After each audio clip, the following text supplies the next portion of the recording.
Big Brother, mainstream media, government cover-ups. You want answers? Well, so does he. He's Alex Jones on the GCN Radio Network. And now, live from Austin, Texas, Alex Jones.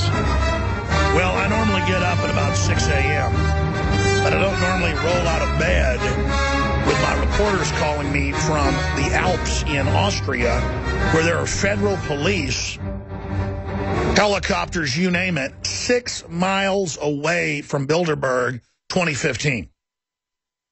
It's unprecedented. They shut down the hotel a week before it even begins. Unprecedented. Normally it's a day before. And then now, 2 towns away, 6 miles away, over the mountains, there are checkpoints, classic from the home of Hitler, Austria. Checkpoints, searching cars and looking at everybody's IDs and putting you in a database. And then when they got up 2 miles from it, they did it again. And then the police came to their hotel. And then I didn't hear from Rob Dew or Josh Owens for hours. Paul Watson is staying in London until Wednesday, the day before it starts, so he can more judiciously focus on the reports coming in from our reporters on the ground, Rob Dew and Josh Owens. But Paul Watson is in constant contact hourly with them, getting the latest photos, getting the latest data as it comes in for articles to go on Infowars.com and PrisonPlanet.com. To watch those guys work like a team is just amazing. And to watch Rob Dew and Josh Owens communicating to Kit Daniels and others, the way right when they hit the ground, they were all communicating with each other and getting the intel. And Paul Watson's gotten the membership list and the agenda, their public agenda. We've also got their private agenda. It's all up on Infowars.com and PrisonPlanet.com right now. DrugsReport.com is linked to our story. Bilderberg 2015 full attendee list and agenda. Elitist confab to discuss artificial intelligence. Yes, that's the big obsession. Google exec behind ingestible ID chips to attend Bilderberg 2015. Former DARPA director Regina Duggan to discuss artificial intelligence with global power brokers as they race to get the super AI in control, which I believe from evidence is already operating. It's known as Google. That woman doesn't even look human. Now, continuing, ladies and gentlemen, we will be joined by Rob Dew, Infowars Nightly News Director, and Josh Owens, our cameraman and reporter, on the ground from the mountains of Austria. We're going to show you Google Maps, speaking of AI, and a shot of where they are located coming up in the next segment. We have other incredible news. We reported on this Saturday. Breitbart had it on Sunday, and I could care less who has it first. Point is, we're just telling you about it. Obama to circumvent Congress with gag order on firearm coverage. The State Department is announcing even verbal communications about guns must be approved by them or you'll be indicted with felonies. No judge, no law, no ruling, no Congress, simply the State Department, the same ones that told Cody Wilson last year, Austinite Infowars listener, who put out a design for a AR-15 printable gun. Not a gun, but the design for one. The State Department threatened to indict him. And he's been in court since then for daring to put the file out internationally. They claimed global hegemonic control. Well, now that wasn't opposed, they're claiming, and the NRA says the way it reads in the Federal Register, communicating about the Second Amendment, telling you about legislation, mentioning any type of information about reloading, just basically any communication, they're going to come after you outside of law. Supreme Court rejects NRA's challenge to San Francisco gun regulation. Really bad news on that front. It's all coming up. Rand Paul demands White House release trade deal text immediately. Stay with us. Bilderberg 2015 breaking frontline coverage is 3 minutes away. Welcome, my friends. Welcome, and thank you so much for joining us on this Monday, the 8th day of June, 2015. I am your host, Alex Jones, coming to you from deep in the heart of Texas, Austin. We have unprecedented news, unprecedented breaking information that affects basically everything on our globe, that connects in to the TPP and other globalist treaties that circumvent sovereignty, that are dictatorial. The Bilderberg Group, founded in the early 1950s in Oosterbeek, Holland, has been made up of British, Dutch royalty, European and U.S. robber barons, crony capitalists. Their own annals have been released to the BBC about 8 years ago, admitting that they founded the European Union by stealth. Just as the TPP ties the Pacific region into the American Union through NAFTA and GATT and ties into the EU, this system was set up in secret, and Bilderberg brags. Members of Bilderberg have bragged since they've been exposed that they created the European Union. The G7 is meeting as we speak in Europe. Then they will segue into the Bilderberg Group meeting in Austria, in the mountains. Now, in past Bilderberg Group events, they closed the hotel the day before. This time, they closed it over a week before. And my reporters, Rob Dew and Josh Owen, who we're about to talk to right now, encountered roadblocks driving in from the airport 40 miles away in Telfs at the base of the mountain range 6 miles from the hotel. They searched their vehicles. They pulled things out of the car. They searched other people's vehicles. They had the highway shut down. 2 miles outside, more checkpoints. They had police at their little lodge hotel 2 miles away searching people as well. So joining us from 2 miles from the Bilderberg Group meeting is our reporters, Josh Owens and, of course, Rob Dew, InfoWars Nightly News director.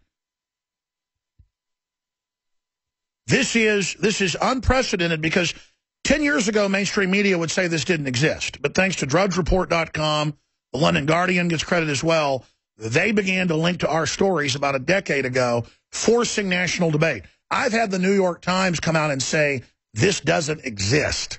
Well, no, the TPP does exist. Obama ruling by executive action does exist. And now that we're forcing an international, national debate about this whole agenda is in trouble.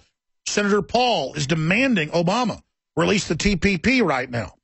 A lot of exciting things are going on. We're exposing the globalist shadow government that I liken it to something like Spectre from James Bond movies or Hydra from Captain America. I mean, that's really... Pull it up in mainstream Austrian news. Guess who the security is this year for Bilderberg? Cobra Security. And guess what? They're based out of a castle nearby. So their security wears black uniforms, calls themselves Cobra, and comes out of a Germanic castle. This is where reality is stranger than fiction. We'll put up that article on screen later if you're a viewer or a listener. I know it sounds crazy, but it's true. Joining us now from the tiny hamlet up the mountain from Telf to give us the details is Rob Dew, and to talk about what he's gone through, Rob Dew of InfoWars.com. Thank you, Alex. Rob Dew reporting live from Telfs, Austria. We actually had to come back down into Telfs to get a better signal. Our cell phone signal was not too good up there on the mountain. But let me tell you, what I've seen today is so far blown out of proportion. The security on here, you just go right up the road here, around the curve, right outside of Telfs, and you hit a giant roadblock. They're diverting cars off to the side. They stopped us. They didn't like Josh's Texas driver's license, so they said, pull over. So we pulled over. Then they wanted to see the papers of the car. Then they wanted to know what we were doing. We showed them the booking check-in. That wasn't good enough. They wanted to see our passports. Then they said, open up the trunk. They wanted to see what was in our bags. This blows my mind. Rob, you're having a little bit of audio problem. You're overdriven. If you can turn down your audio at source or back that mic away about a foot, that'd be good. Rob Dew, right. Rob Dew of InfoWars.com, joining us from the foot of the mountain where the Bilderberg Group meeting is set to be is about 6 miles out, where they've set up checkpoints 6 miles out. Truly unprecedented. Rob Dew. That's right. And right up that hill behind me is where the Bilderberg are meeting. Up that mountain. You can't really up. And let me tell you, it gets really weird when you get up there. There's police vans everywhere. And these aren't like the local police. The local police here wear khakis and they kind of look like Boy Scouts. That's a bell going off of a church right next to me.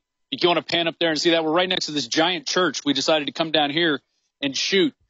But let me tell you, Alex, the amount of police presence here is ridiculous. They were at our hotel when we arrived. We were the only two people at this hotel. The owners weren't even there. They had left the key under the doormat for us. Okay. And so we see a police van. They come out. They start questioning us. We're trying to call the owners to check in. We couldn't even check into the hotel. We had cops surrounding us. We put a video up on InfoWars, on the YouTube channel, the Alex Jones channel. You should be able to see it now. It should be uploaded. We're dealing with low bandwidth out here. We're in the middle of nowhere. This is the middle of the Austrian Alps, which is, I think, why the Bilderbergers chose this place, because it's secret. It's very secluded. There's nothing surrounding that hotel but forest and a golf course, and there's nothing else around it. Even the pass, the hiking pass, we saw police walking the hiking pass. They're going on foot patrols. They are serious about this. And let me tell you, after I talked to you, Alex, you said they're going to come back and talk to you. Guess what? They showed up at our door.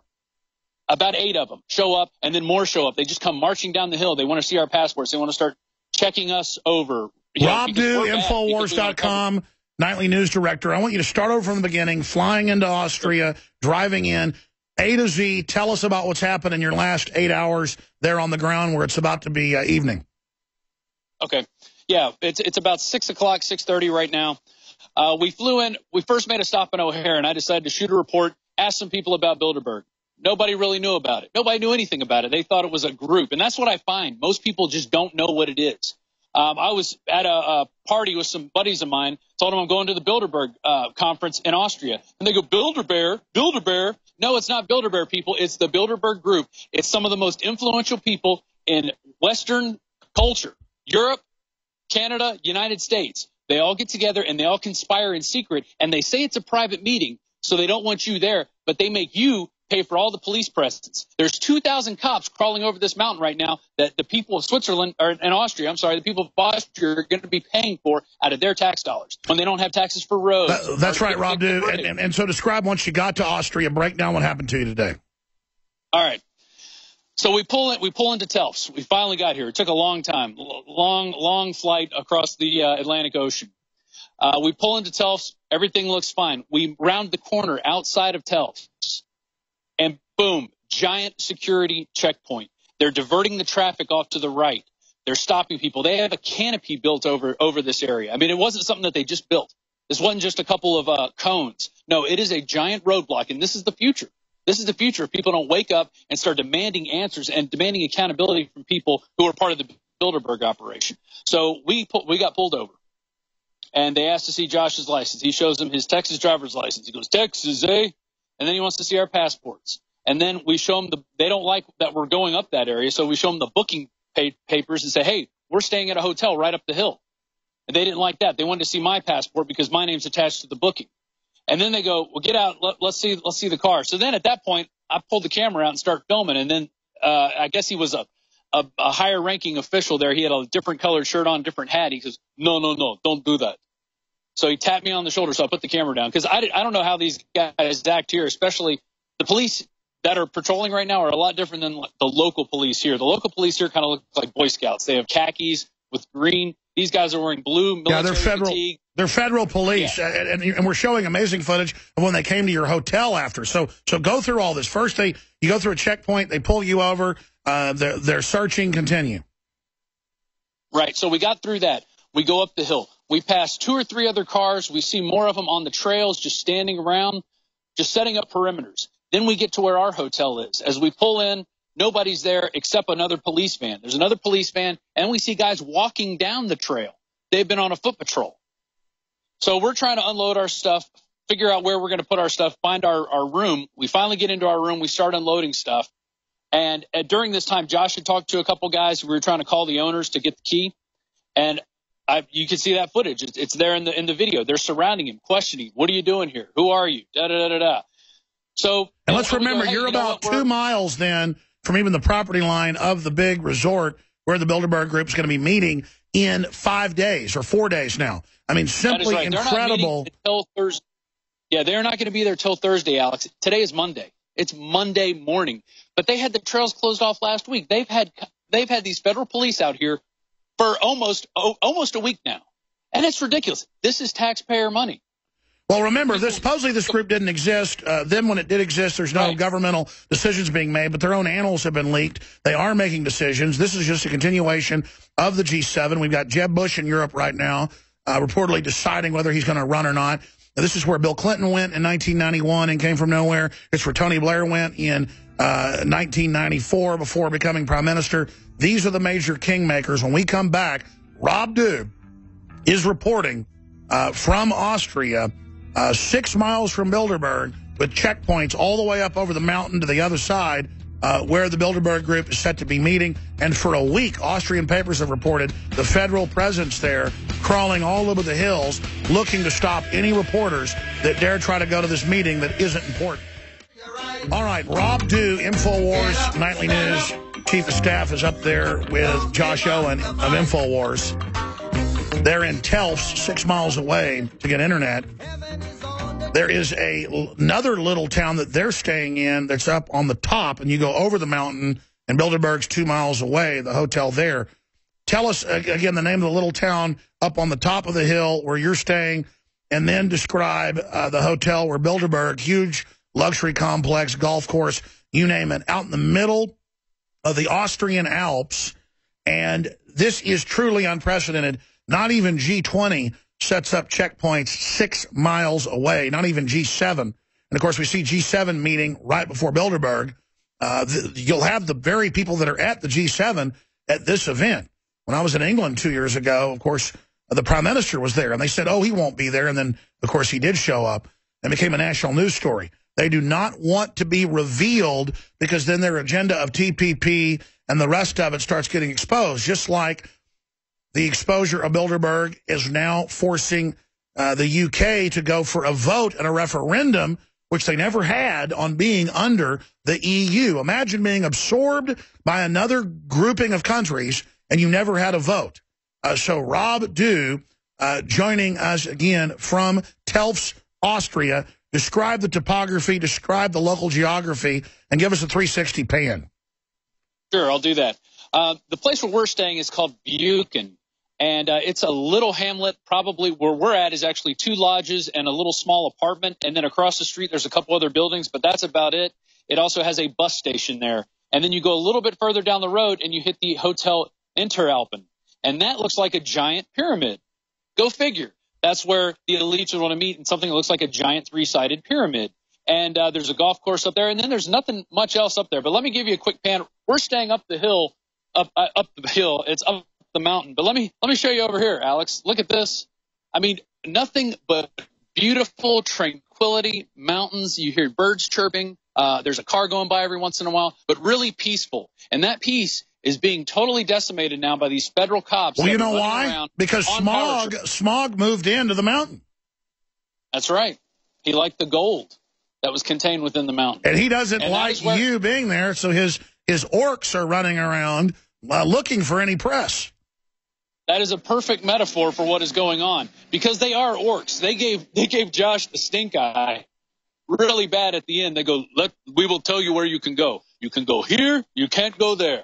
You can go down there. You can't go over there. I mean, it was really, it was very orcish. It was very orcish. Well, finish up with the federal police that are there. I mean, that's news in and of itself. That Austrian, that's what they are. I looked them up. Federal police are there in their tactical outfits, running around harassing reporters. Describe the whole catalog of what happened to you. Then we're going to go to break, come back with Josh Owen, get his take.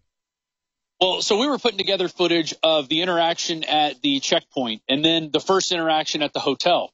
And then all of a sudden, Josh goes, they're coming down. And Josh, how many were coming down at that point? I was editing, so I wasn't looking. About 8 coming down this beautiful prairie, like something like a bizarro Little House on the Prairie. These giant federal troops coming down, just looking like that. And then they go, we want to see your passport, passport, passport. So they're getting in our face, want our passports. We give them our passports. They go, who else is staying with you? This place can house 4 people. We go, we have 1 other person on the reservation. The owners told us to put everybody on that we thought would come up. So we also have PJW, Paul Joseph Watson, on the reservation as well. So he can get up the hill, because let me tell you, if you're not on that booking, they're not letting you pass the checkpoint. So then they took that. I showed them my press pass. I said, here, I'm press. You know, we're here a couple days. This thing doesn't start till Thursday. We're coming up. We're having a Skype breakup. Let's fade him down for a moment. Surrounded by cops. I said, I don't feel very. Tell him to start back over. He started cutting out. You were at the part about surrounded by cops, and you were telling them that you were press, and go ahead. I pulled out my press pass. Right, I pulled out my press pass. I said, I'm with Free Speech Systems, Infowars.com. They're starting to write all this down. They're really looking intent. They're like, you said you were on a trip. I said, well, we had a couple days to kill, and the real event isn't starting until Thursday. So, yeah, we are on a trip right now. We're shooting beautiful video of this beautiful countryside, a very beautiful country. The flight in was amazing. We were flying next to mountains. We have footage of that we'll put up later tonight. Just getting here, we're gonna have a whole montage. But we thought we'd have time to do that today. Finish up with the cops when we come back, and then I'll give you a moment to switch Josh in front of the camera. But juxtapose this to England. Certainly not free compared to the way it used to be, where we had like 3,000 demonstrators outside, not one arrest, not one problem with the cops. The cops come into our hotel having dinner with us. 3,000 people showing up. No problems. You go to Austria, and, you know, the stereotype reigns true. Talk about an ad for Super Male Vitality and Survival Shield X2. You're watching us on TV. If you search engine Alex Jones, Bilderberg 2013, or Alex Jones, Watford, England, or thousands protest Bilderberg, England, you will see over 3,000 people covering a grassy knoll over the Bilderberg Group hotel where they were meeting, about a half-mile away. 3,000 plus people peacefully demonstrating against global shadow government, and then the prime minister arrives. They try to sneak him in secretly, but becomes national news. But talk about Super Male Vitality. If you're a radio listener, the photo of me at the 2013 Bilderberg event giving the speech, I'd already lost about 15 pounds there. I've lost another 40-plus pounds since then. I mean, look at the belly on that creature. And that is what I was doing more exercise then. Like, let me just do a plug right now and I'll go back to my reporters. I got up to 279 pounds, or I'd gained 99 pounds from 180 pounds, my fighting weight.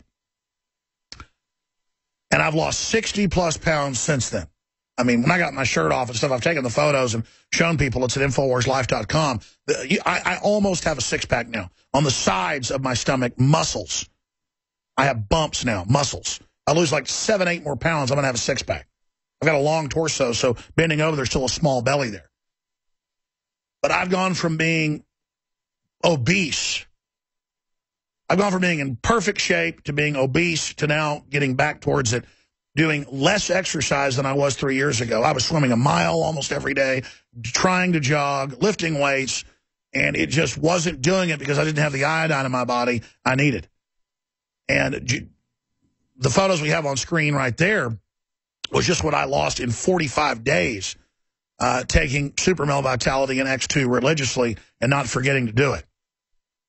And look, I don't claim I'm some beach boy model. The point is, it's dramatic effect. InfoWarsLife.com, InfoWarsStore.com. I wasn't even intending to plug Survival Shield, Nascent Iodine X2, and Super Male Vitality, the two key products. Oxy Powder helped as well. It helped me do it. But then we were looking at photos to illustrate that Bilderberg a couple years ago, 3,000 plus people show up. Everything's peaceful. We expose it. Newspapers all over the world report on it. People say, why are the elite meeting in secret? It does violate British laws. It violates U.S. laws. And so now they just meet in Austria, famous for being a police state, just like Germany is, where they ban, demonstrations against radical Islam. Well, they can ban anything if you can do that. And then now I've got my friendly, mild-mannered reporters that are simply there at Bilderberg 2015, and all they're trying to do is report on what's happening. And the way the cops are acting, unless they get word and pressure to stop, they're going to probably end up setting the guys up, giving them tickets, arresting them, throwing them out of the area, something, which will cause an even bigger incident for Bilderberg. I mean, if Bilderberg is smart, because my guys are well-behaved, so was I, no problem in England. Told the cops I was coming there, told them I wasn't going to stir up any trouble. I was going to try to cover a legitimate event. It's legitimate to want to cover 150 world leaders meeting in secret. And I said, if you want to be stupid and arrest me or set me up, as Canada did, and make it a big story, you go ahead and do it. I said, if you want to be legitimate and act like a free country, I'll buy you dinner. The cops wouldn't let me buy them dinner, but they did, have a Coca-Cola with us. But a lot of the cops told us off record, no, we totally agree with you and know this is criminal. They're here to loot our country. Same thing happened in Switzerland. Same thing happened in the U.S. The cops were on our side, most of them. Because why wouldn't you be on free speech's side? Reporters aren't illegal. Cameras aren't illegal. But no, in Austria, they are acting like famous thugs. And this is what Estelin predicted when he was on a few weeks ago, I guess a month ago with us. He said Austria is a serious police state. They like to cover it up, but look out when your people are there. I want to show some of the Watford newspapers. It was all over British newspapers, but I think if you type in Bilderberg 2013 Watford or Alex Jones talks to press Bilderberg 2013, you'll get amazing press photos off the cover of newspapers. The shots we're looking for, I'm talking to my crew, are shots of newspapers. We took them. They're on Infowars.com. And I want to show that in articles, the difference. I want to do a story. The difference from England, the difference from the U.S. with the police versus Austria, where they've got people shut down 6 miles out off major roads that go over the Alps and aren't letting people travel down those roads. Unless you are staying at one of the lodges nearby, and then they come to your lodge and get in your face there. This is just unprecedented. But finally, we did sell out of almost all the Survival Shield Nation Iodine X2. I walked in this morning, and Weldon said, yeah, I took it off at 8 a.m. and said sold out. And I said, so you sold out of every bottle? And he said, well, we like to keep back about 200 for any breakage or any problems or any lost stuff. And I said, will it really be 200? We'll have that many? He goes, no, I just like to keep a reserve. And I said, no, sell them all. I want to be totally sold out. So there's 200 bottles left at InfoWarsLife.com or 888-253-3139. And we may get a limited supply in the next week or so, and then that's it for a while. They'll be sold out of Survival Shield Nation Iodine X2. We're trying to get more of the crystals, the pure deep earth source. Other iodines are kelp-based. We've got the purest kelp-based out there with Classic Survival Shield. It's excellent. It's not as strong. Folks like to give it to their kids. It's still an excellent product, not as strong or pure. It's not toxic, and it doesn't have any additives, or it's been tested. It's totally clean. It's just not 9999 iodine. It's more like 99 something. But it's the next cleanest out there after our flagship product, Survival Shield X2 at InfoWarsLife.com. And it's your purchase of the breaking ground, cutting edge, groundbreaking is the word, products at InfoWarsLife.com that funds us engaging in real journalistic efforts. Where's the mainstream media covering Bilderberg? See, we'll force it, then they'll finally report on it when we get footage of the world leaders, the helicopters, the jets, the checkpoints, the attendees list. We'll force it to be covered. DrudgeReport.com will force it to be covered. In fact, you can go to DrudgeReport.com right now and link through to Bilderberg 2015 full attendee list and agenda, elitist confab to discuss artificial intelligence and more. I'll be breaking more of that down. But if I'm a bit breathless here, because this is so amazing to be sitting here watching this. But mainstream media, it's come out on record, is ordered not to cover Bilderberg. They begrudgingly, the last few years, have been forced to cover it while making jokes about it. They made jokes a few years ago about TPP being secret. No one's laughing now when the top right-hand story on DrudgeReport.com is Bilderberg. We salute Drudge for helping break the blockade and get this information out. We're going to expose the secret nature of this global, private, corporate government. We're going to expose the entire agenda. We're not going to back down. This is news. If 150 top movie stars were meeting in secret, it'd be huge news. If 150 soccer commissioners were meeting in secret, it'd be big news. If 150 NBA stars were meeting in secret, it'd be big news. If 150 NFL stars were meeting in secret, it'd be huge news. If 150 top tennis players were meeting, it'd be big news. If 150 top scientists were meeting in secret, it'd be big news. The secret makes it even more sinister. But the people have had the victory. We forced it out in the open. We forced a debate about it. Now we can get their annals. Now they're forced to release some of the information. Now they're forced out in the sun. And what happens to Count Dracula when he is pulled out of his Austrian castle into high noon sun? He politically lights up like a firebomb. He explodes. Those are all allegories. The vampires can't handle sunshine. The vampires are predators. Well, the vampire slayers, politically, peacefully, are there covering the globalists that are taking over our world. And the federal police of Austria are scurrying around like good little hunting wolves. And it's not the first time Austria has served evil, is it? Not the first time they've had police dogs out harassing reporters. Not the first time. You know where it ended, Austria? It ended in a coup and the Nazi government coming and killing your leader and overthrowing Austria. Well, you're being overthrown by the EU. You're being overthrown by Bilderberg Group, who set it up. Take your country back. Act with some honor, not like disgusting, filthy lapdogs. And oh, it was the Nazi Prince Bernhard, the SS officer who founded Bilderberg. So I guess you guys think it's cute that 1 million Austrians and 20 million Germans died in World War II. Look what your black uniforms ended up costing you. So don't act like fascist. Leave the press alone. Stop it. In fact, I need the phone numbers to the federal police in Austria. I need the phone numbers to those local police as well. I want to make a whole story out of that. I want to call them on air today after the show, and they all speak English, and demand that they act like human beings. Demand, or at least get it on record, that they're acting like SS thugs, like Arnold Schwarzenegger's father. All right, let's go back to Rob Dew there in the Austrian Alps, 6 miles away from Bilderberg, where they've got checkpoints on the highways. Rob Dew. So while we were being interrogated right in front of our hotel, a group would come up and they would talk to each other in German or Austrian German, whatever the dialect is. And then the guy would translate in English. And I'm like, well, is he really saying that, or are you just making that up? I mean, and it happened several times. He would come up and say something to each over here. Now we don't want you to go up the road anymore. You can only go down the road. This is your cutoff spot.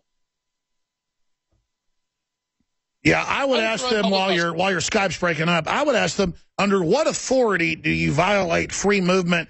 So are you saying what area is an exclusion zone? Is there a Chernobyl taking place or something?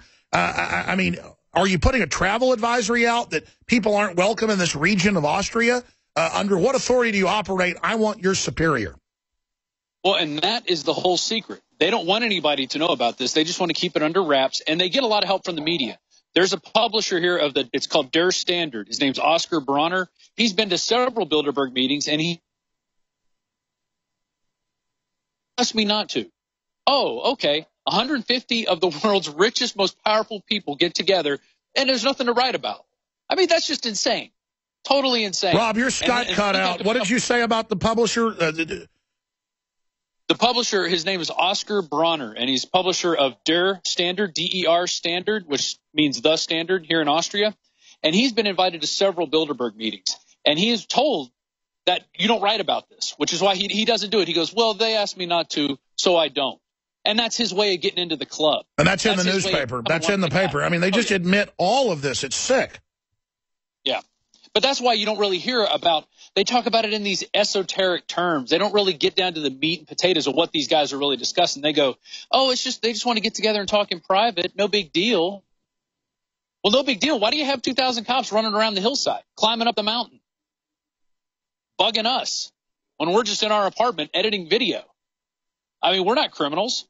You know, our stake is a camera and our silver bullet is a microphone. That's all we have. That's all we have, and that's all we're going to keep bringing. So we could just – they're just going to keep ramping it up, though. I can already feel it. They're parked right as we left our apartment. We shot a video going down from the apartment, coming down to here, past at least 4 different police vans and the checkpoint, and they had some more out on the trails. So it's just going to keep continuing ramping up. Hey, before we go to the break, I just want to do a little X2 plug here. I cut my finger on Saturday. I put X2 on a Band-Aid. Almost completely healed up at this point. Put a little X2 on a Band-Aid and wrapped it up 2 days, almost gone. I mean, it truly is amazing. By the way, that is not a planned plug. Well, everybody knows even the crummy iodine does miracles on cuts, but yes, that's what I use it for as well. Right, and that happened on Saturday night. So we're now Monday night, 2 days later, and it's not going to rip open anymore. It's just a little red. Amazing stuff. You know, and we do appreciate everybody out there who's supporting us, because you're the reason that we're here.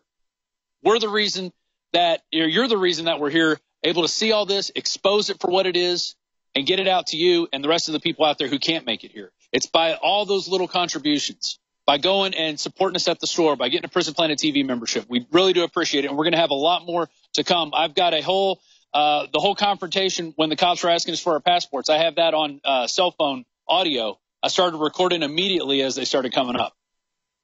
Well, it looks like you have quite a bit of the video, too. We've already seen that. It's on Infowars.com right now.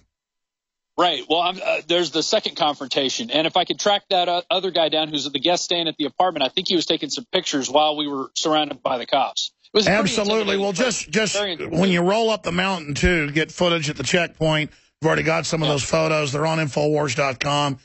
Now, again, if we can direct one of the document cams over here on the computer for TV viewers, I can show you, again, over 3,000 people there to hear me speak and others speak, and no arrests, no problems. And we're talking less than half a mile away up the hill to where Bilderberg was meeting outside London and Watford. All you do is search engine, Bilderberg, Watford, and you can see the whole thing there. And all they needed was one car of police over the fence for us, a fence that you could step over, and it was no big deal. They had members of Parliament come out and speak. They had a little fence they put up around the hotel itself, which was pointless, and there were no problems.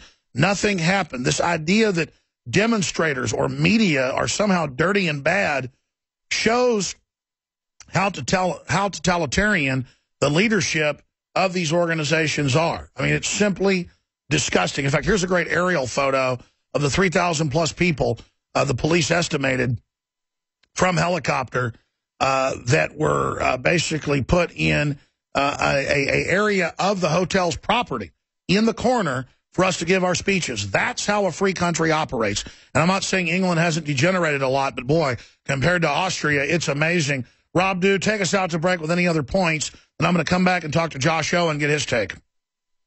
Yeah. Well, I just want to say that we're not doing anything wrong. We're just out here covering the fact that 150 of the biggest, most powerful elites in the Western Hemisphere, Europe, Canada, the United States, are coming together for a meeting that they say is private, yet they want to force taxpayers to pay to have 2,000 federal police running around here terrorizing people, and that's wrong. That's right. And the people of Austria need to stand up. And that's in the newspaper, 2,000 federal police to guard a group that has no power, but the media dare not report on it.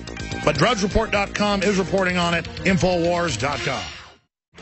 All right, I'm pretty excited. I'm going to try to settle down here a little bit because there's some really hardcore gun news. You cannot make up this headline. It's from Breitbart. This is exactly what the U.S. Code is now saying. They put it in the Federal Register. That's where laws come from now, is out of Obama's mouth. Not even an executive order. Things just appear in the Federal Register. Obama to circumvent Congress with gag order on firearm coverage.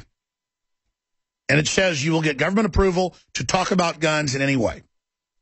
That's what the NRA is saying about the analysis of it. I agree with that analysis. That is coming up. Truly insane. Meanwhile, at this year's Bilderberg meeting, Google executive behind ingestible ID chips to attend Bilderberg 2015, former DARPA director Regina Duggan, to discuss artificial intelligence with global power brokers. And we've got Josh Owen, who's been running camera, but also a great journalist, there on the ground with Rob Dew. I wanted to get his take on what he's witnessed so far inside Austria compared to Bilderberg he covered last year in, in Copenhagen, Denmark, and the footage he's seen from other events. I've never seen, personally, such a police state response. Checkpoints 6 miles out, and the police at your lodge. Simply amazing. Josh Owens. Josh Owens, Infowars.com. Yeah, it's the juxtaposition here with how beautiful it is. When we flew in, I was, jet lagged, half asleep on the plane. And all of a sudden through the clouds, you see these snow-peaked mountains and these little rivers running down the mountain from the snow melting. And it's just beautiful. And then I was driving, after we got our car, I was driving through Innsbruck to Telfs. And it was almost out of nowhere. We had just started going up the mountain, a ways away from our place we're staying, and definitely a ways away from the Interalpen Hotel where they're having Bilderberg this year. And all of a sudden, we turned a corner, and there's this big checkpoint with these huge cops just standing there. And I don't know the average demeanor of Austrian police, but they didn't seem like they were messing around. They seemed very angry. And so they asked for our papers. All the while, you're looking around at how beautiful this place is. It's almost unbelievable. It's almost cinematic, like it's not even real, like it's a movie. And then when we go to our little cabin, and I'm looking out the window, I have the window open, letting the breeze blow in, and all of a sudden you see them, after they've already confronted us once, you see them marching down this hill, 8 or 9 of them. And I think the reason during the interaction I got so angry is because I didn't capture that on film, because it looked literally like a movie. They were marching down to our room, and my window was open, and I had some of my equipment out getting ready to do the live show. And they literally peered in the window and saw that we had a microphone, and then they started speaking in German to each other, pointing out the microphone like I had some like Alibaba sword or some shotgun in there. And they're like, microphone, what is that? What is that? What is that? And it's ridiculous. It's completely. I'm not saying that Copenhagen, Denmark last year was a cakewalk. It was, there were some issues there too. They detained me because someone called the police on me for carrying a camera. That was ridiculous. But in the end, they let us go, and they weren't really being the Austrian intimidation that we've seen since we've been here. Well, look out, or Austria will try to basically invade us next, invade the First Amendment. I mean, I guess Hitler's striking back. Really shameful. So any other observations we're going to get to in 60 seconds, 70 seconds when we start the next hour. Then we have a special guest joining us, but you guys are welcome to go to other reports or go to bed. I know it's been a long time since you've been asleep. I know you left Sunday morning from Austin, Texas, but Doug Casey of Casey Research can be joining us on the economy. But when we come back, we'll ask you how long it's been since Josh Owens slept. Bilderberg 2015 has kicked off with, well, some real sparks. The horrible, evil Josh Owens and Rob Dew, men with no criminal records and long journalistic background histories, have entered into Austria. Of course, our names are all on list. We announced who was going in to begin with. And the Austrian police, 6 miles away from where the Bilderberg group's going to be meeting in 4 days, have checkpoints on the roads and have been harassing them, going to their hotel, sticking their head in their windows, following them, being, I guess you could say, aggressive and rude. Really unprecedented. And Josh was getting to some of the other observations he made there. Josh, for me, this is really big news that you got the group behind the EU, the TPP, the globalists, the top globalists. We're forcing the media to cover the Bilderberg's real, and they're so arrogant they've ordered the police, the federal police, with taxpayers paying for it, to harass reporters. Don't they know that continues to blow up in their face politically? I mean, the only other place that acted like this was Canada, when they had me arrested for 15 hours for no reason. And so I guess they might be dumb enough to actually arrest you. So be really careful. Go ahead. Right, yeah. I mean, I think it's almost as if they enjoy the villain appeal. I mean, look at this back here. It's these the Alps with fog drifting up over the trees, and then they're in this castle up there in the middle of nowhere. I mean, it really is like the villain's lair in a movie. It is. And don't forget who their security is. Cobra. Exactly. It's unreal. But just the icing on the cake. And I know the guy who I'm about to mention is going to see this because he looked at the website. There was literally a guy, swear to God, he looked like Arnold Schwarzenegger in the Terminator with his red eye popping out, his machine eye popping out, when he was telling us, because we asked him, what trails can we go on? You know, we were trying to comply and be nice because they were being so obsessively ridiculous. And he was just like, this is not for you. This is not for you. Where you are now is as far as you can go. This is not for you. These trails are not for you. All while his eye was pulsating this red, like magma. I'm really upset that I didn't get any of this on film. Well, they were trying to intimidate you, and, you know, they saw what happened in World War II when they tried that. I mean, 20 million dead. And we're not the ones they're threatening or being aggressive. We're just simply trying to be free. They want to follow the orders of evil people. I don't know why they're obsessed with that. But look, there are a lot of good Austrians, a lot of great Germans. In fact, probably more so than even Americans. At least more Germans are awake politically. They're either super evil or super good. But I would talk to some locals and say, do you like a secret global group meeting in secret and trying to run your life? And I think you're going to find the Austrians don't like it. Absolutely. I'm sure that's definitely true. And I'm in no way bashing every Austrian. I'm just bashing this one guy. I'm not really bashing him. I'm just telling him. Well, no, I mean, it's the stereotype. It's what Estelin said on air. He said, oh, my gosh, Austria is a horrible police state. Get ready. And then off air, he was like, oh, you better watch it, Alex. They're bad. And now we're finding out. You think I should? It's not 3 miles down the road like the abortion clinic. Should I jump on an airplane and come out there? I don't know. I think maybe. I'm tempted. I mean, I'm just going to get in those guys' face. I'm sick of it, man. I mean, just say to him, what's your problem? I'm here trying to cover this. This is a national park. Are you saying I don't have access? That's a human rights violation. I think you should push him, Josh, if I was you. Push him politically with your rights as a citizen under the Geneva Convention. Tell him that. Say, are you going to violate the Geneva and Nuremberg Conventions again? Ask him that. All right, absolutely, I will. After 24-plus hours of no sleep, I'm a little bit jet lagged, but let me get a night. No, yeah, don't do it tonight. Don't do it. In fact, I meant to ask that question. How long since you've had no sleep? I don't know, over 24 hours. Well, you've done well. So you and Do, go get some sleep. Good job. Get up and at them. They're probably going to roust you out of your beds tonight, so have those cameras ready and plugged in and on. We're going to be talking to a multi-time #1 New York Times best-selling author, Doug Casey. He's been a guest here several times. Been familiar with his work for 25 years, but had a chance to speak at one of his events in San Antonio. I guess it was last year. Time just flies. CaseyResearch.com. And, of course, he is the best-selling author known for exposing how to be an international person. Now, that's the opposite of being a globalist. The globalists want one global system that central banks control where there is no freedom. The international man knows how to work outside of that system and stay one step ahead of them. Plus, the globalists like to leave escape valves, escape hatches, kind of like in They Live with the watches, for themselves. And his books, his newsletters, his information helps expose all of that. He is the cutting edge of that. We have so many expert guests on, and they say, you know, who I listen to, Doug Casey. So we're honored to have him.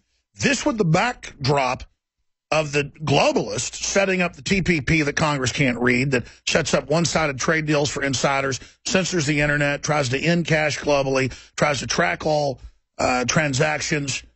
It's simply out of control.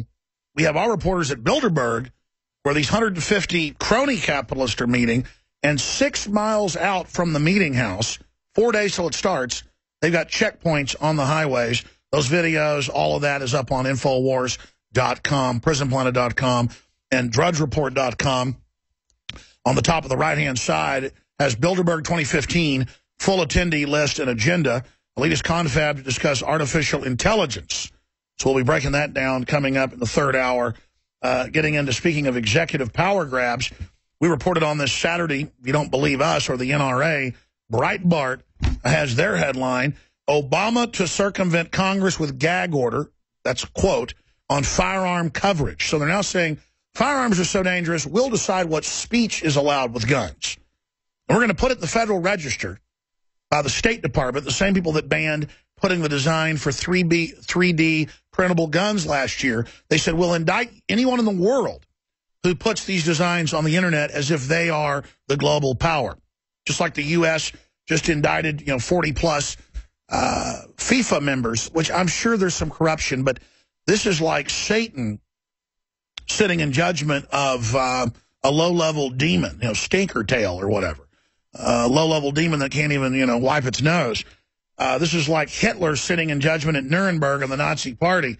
I mean, this is, or Heinrich Himmler, or Hermann Goering, or Zeb Dietrich. I mean, this is just a mind-spinning joke to see all of this unfolding. The good news is, it's in the headlines today, we'll talk about this, Obama wants to bring in illegals, give them free everything as a new voting bloc. I'm for sovereignty, but I'm for having borders somewhat open, international travel, if you don't have welfare. But if you have a bunch of welfare, people will come there, they'll use it, they'll implode you. And that's the plan, of course. But federal courts now, 3 of them have ruled that Obama just saying borders are open magically is illegal, so he's now publicly backed off that initiative, but Soros is still funding it. We've got that news as well. Doug Casey's the chairman of Casey Research, best-selling author, world-renowned speculator, and libertarian philosopher. Doug Casey has garnered a well-earned reputation for his insights into politics, economics, and investment markets. Doug is widely respected as one of the preeminent authorities on rational speculation, especially in the high-potential natural resource sector. Doug literally wrote the book on profiting from periods of economic turmoil, which we're entering big time.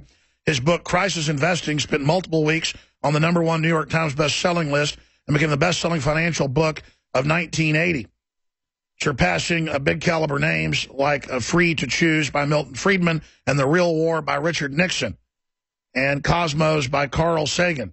Cosmos, KCResearch.com. Okay, I threw out a cornucopia, Doug, of things that are happening, things that are going on. 2 weeks ago, I tried to get you on the show about some international issues taking place, but and the war on people trying to expatriate and capital control starting to go in. Big global banks are meeting, openly saying in cash. What do you make of all this activity? Where is the state of the world economy right now, and what is Doug Casey doing to protect himself? Well, Alex, it's great to be here, and I agree with everything you said so far and enjoyed listening to you. As far as what's going to happen, let me give you a quote from Ray Bradbury. He said, something wicked this way comes, and that's exactly what's going on in the world today. On just about every front, the military front, the economic front, the social front, the political front, we're really heading into something really nasty. So it's a matter of great concern. And I think that your listeners shouldn't just be listening. They should be acting about this, because there's an excellent chance that even a year from now, even 6 months from now, it could be a month from now, the whole world is going to be turned inside out and upside down in a lot of different ways. So where should we start? You know what? I'm going to give you the floor. Start wherever you want.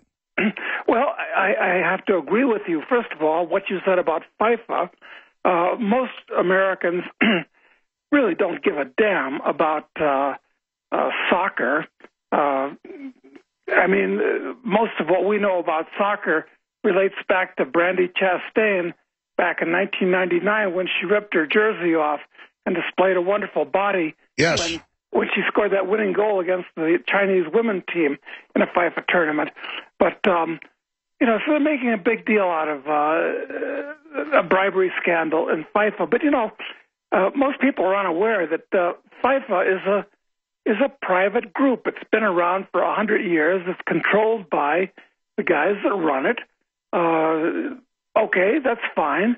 Their main job is to designate what the rules are for football and where the World Cup is going to be played, and money's passed around because their obligation is to these 200 and some government organizations that control soccer in various countries. So what's the big deal here? I mean, sure, they're paying themselves well, but it's nothing compared to the kind of theft that goes on with governments themselves. Well, sure. I mean, the big banks spend like $2 billion of the $3 billion spent in a U.S. election operation, and really, from what I've seen, that's all they're doing is going in and giving money to the local sporting organizations as part of a profit-sharing operation. It just seems like the mafia that runs our country thinks it controls the whole world. Well, that's right, Alex, and that is the most disturbing thing about it. 99% of all the people that watch soccer, that play soccer, all the soccer that's played, it's all outside of the United States. And these people they've indicted, they're all foreigners.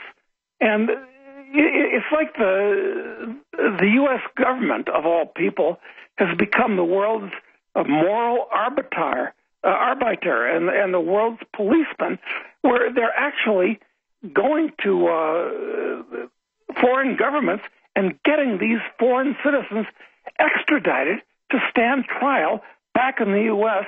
for violating American laws.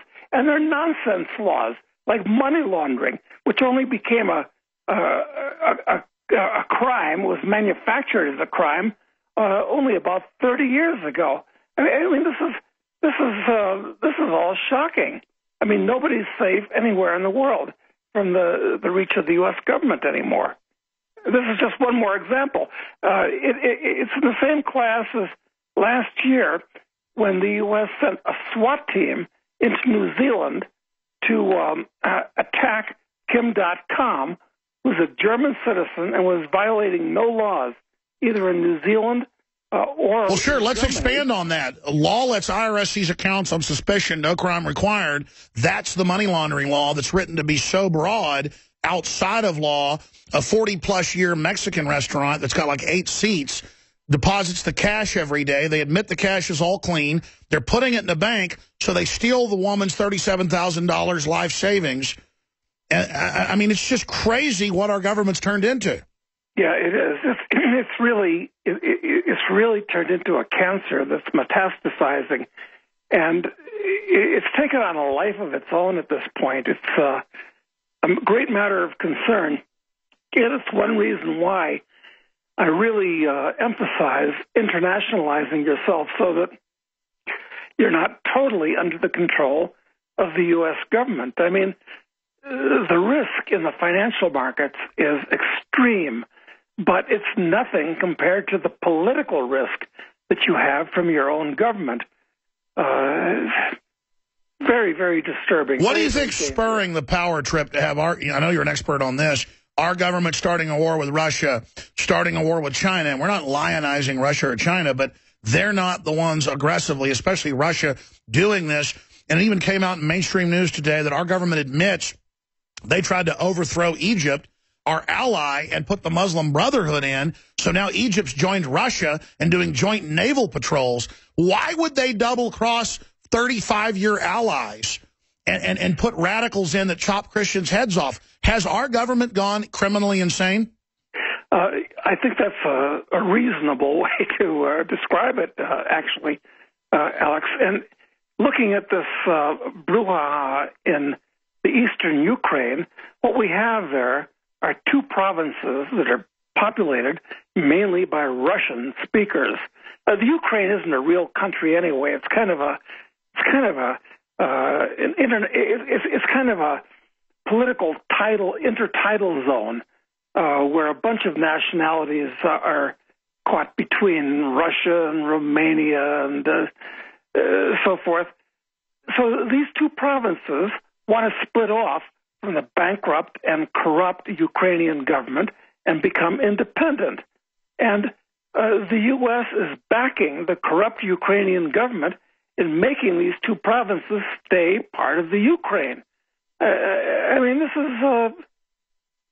is just crazy, and they're trying to implicate the Russians in this. Of course, the Russians are sympathetic to these people because they're also Russians, and they'd like to see a border country in between them and the Ukraine, which, of course, the Americans are trying to get into NATO. But, this is like asking to start World War III. It really is criminally insane. You, again, are the best-selling author who broke down how to be an international individual seeing this whole thing coming, and you've seen booms and busts. You've been credited for making folks a lot of money that listen to your strategies. And I want to get some of those strategies with you coming up in the next segment. But in the 8 or 9 minutes before we go to break, Doug Casey of CaseyResearch.com, looking at all the world news and this acceleration towards classical totalitarianism, do you think it's a conscious move or just the fact that different political elites have nothing holding them back? They've gotten away with so much, and so they're just slouching into a form of fascistic decadence. Well, they're definitely doing that, but I guess the question is it a conscious move, or is it just something that happens with a life of its own? And I think it's a result of the fact that you've got two kinds of people in the world. You've got people that like to control physical reality, and I like those kind of people. They're what improve the world. And then you've got another class of people, and those are people that like to control other people. And that's the type of person that gets into government, that goes into politics. So actually, it's not the best and the brightest people that go into government. It's the lowest and most degraded types that are attracted to the seat of power where they can control other people. So since that's the nature of the government, that it attracts that type of personality, it's inevitable that government becomes worse and more malignant as time goes on. And sure, and our system, as you know, was the founders who were the opposite, true Renaissance men and women. They wanted a small government set up to try to keep that at bay for a while. The problem is the paradox, that free system, not perfect, but freer than any other, created so much wealth that the government, even though it had a small tax, became large and fat and arrogant. The people became decadent, and now we're about to wake up homeless on the continent our forebears conquered. Yeah, I agree with you. The situation has actually gotten out of control, and the government is so big and so powerful at this point that it can't be reversed. Even if Ron Paul was elected the last time, it wouldn't have done any good, because the first thing that would have happened to him, I believe, is he would have been sat down by the heads of various Praetorian agencies like the NSA and the CIA and the FBI and a dozen others like that, plus a bunch of generals and admirals, and they would have told him the way the game is played. And if he didn't play it, his life would be at risk. And if for some reason he dodged those bullets, he'd be indicted by the U.S. Congress.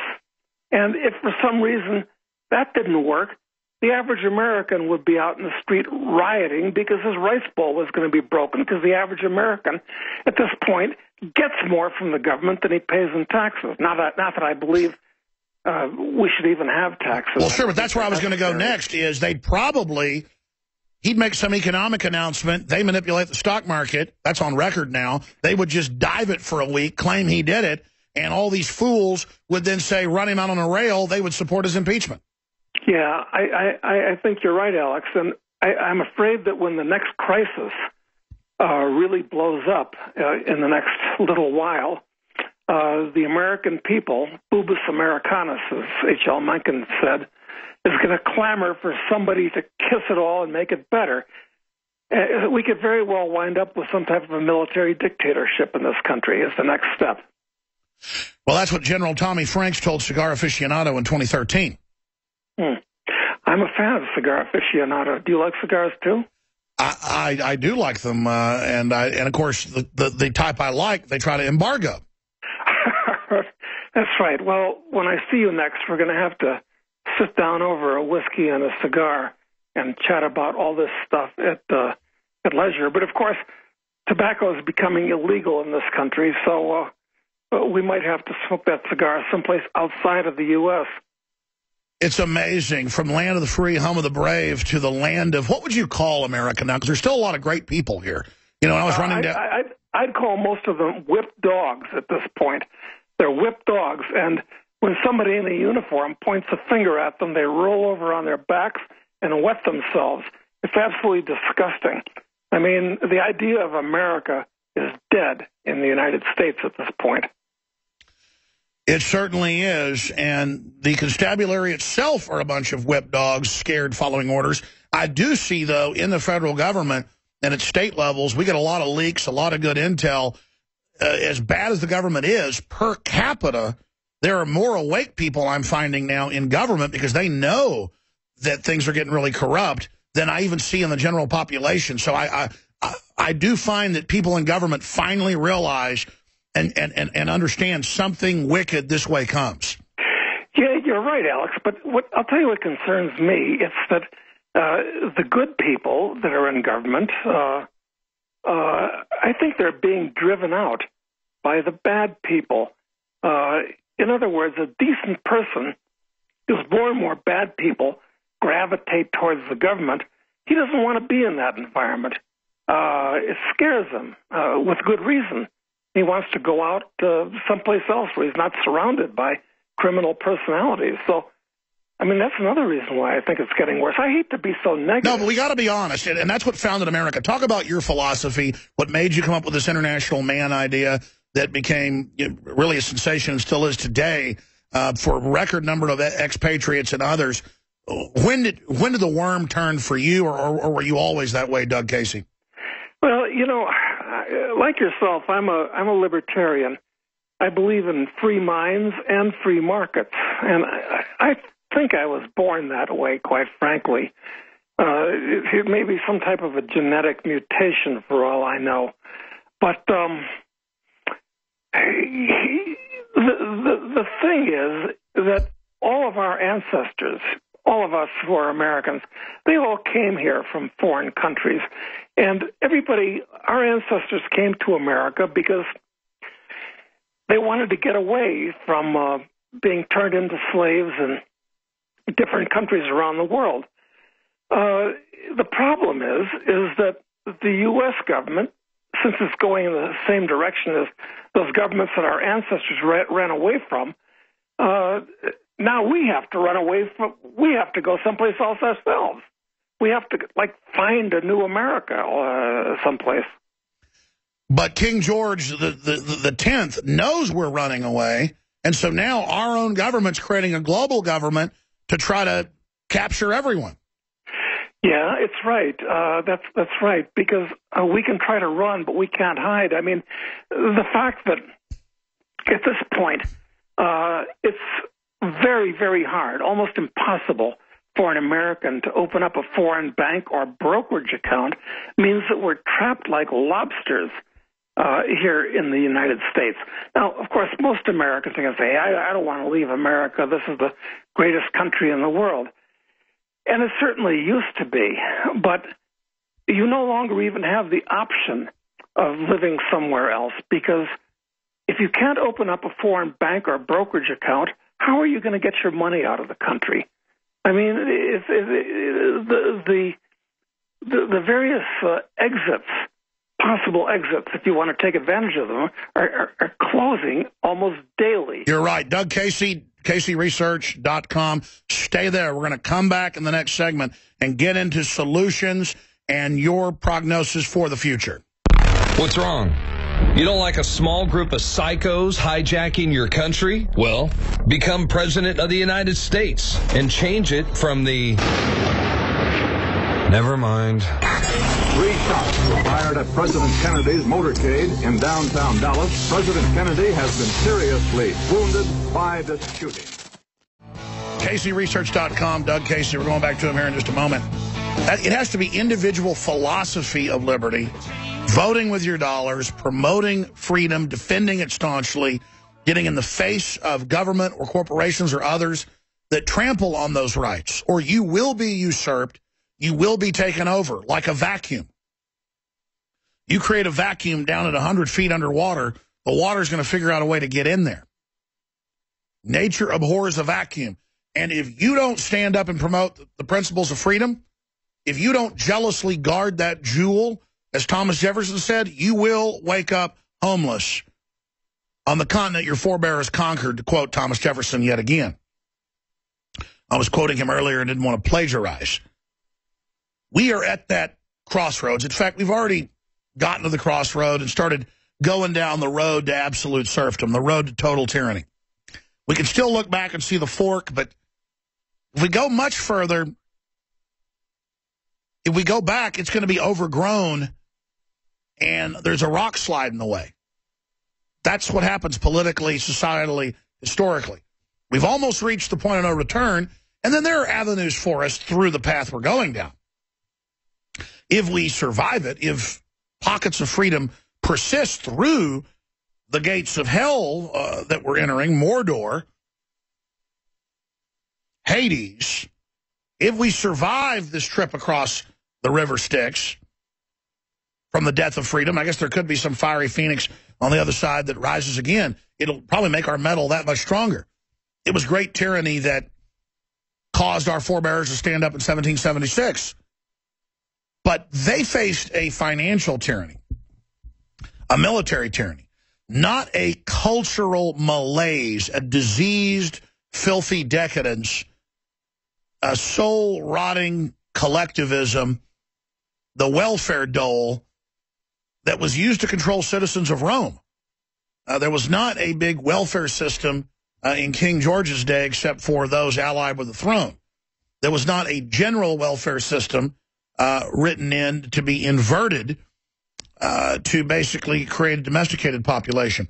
So we'll talk about the way out of this with Doug Casey in a moment. And if I use biblical and epic, legendary terms, it's because we're in an epic time. I mean, they're on the news now saying everybody's going to get microchips to buy and sell. They're on the news announcing world government. They're on the news releasing GMO salmon in the ocean that they say will extinct the natural salmon. They're on the news just breaking down huge developments. And the elite are on a power trip. They think they're invincible. My God, we'll be lucky if any of us survive. Hitler thought he was invincible. Stalin, Lenin. I mean, just there's hundreds of these guys. And this elite is that much more megalomaniacal than even predecessors because the technology used by them is a double-edged sword. It just allows them to really have a lot of omnipresent powers.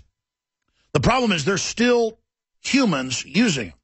And that's what makes it that much more destructive. We'll talk about that with Doug Casey of CaseyResearch.com in a moment about crisis investing and more. But before we go any further, we have the nightly news here that's getting ready to launch on cable and TV very, very soon. I've just got so many projects on my plate, but it will be before the year ends. In fact, sooner. I'm just going to leave it at that.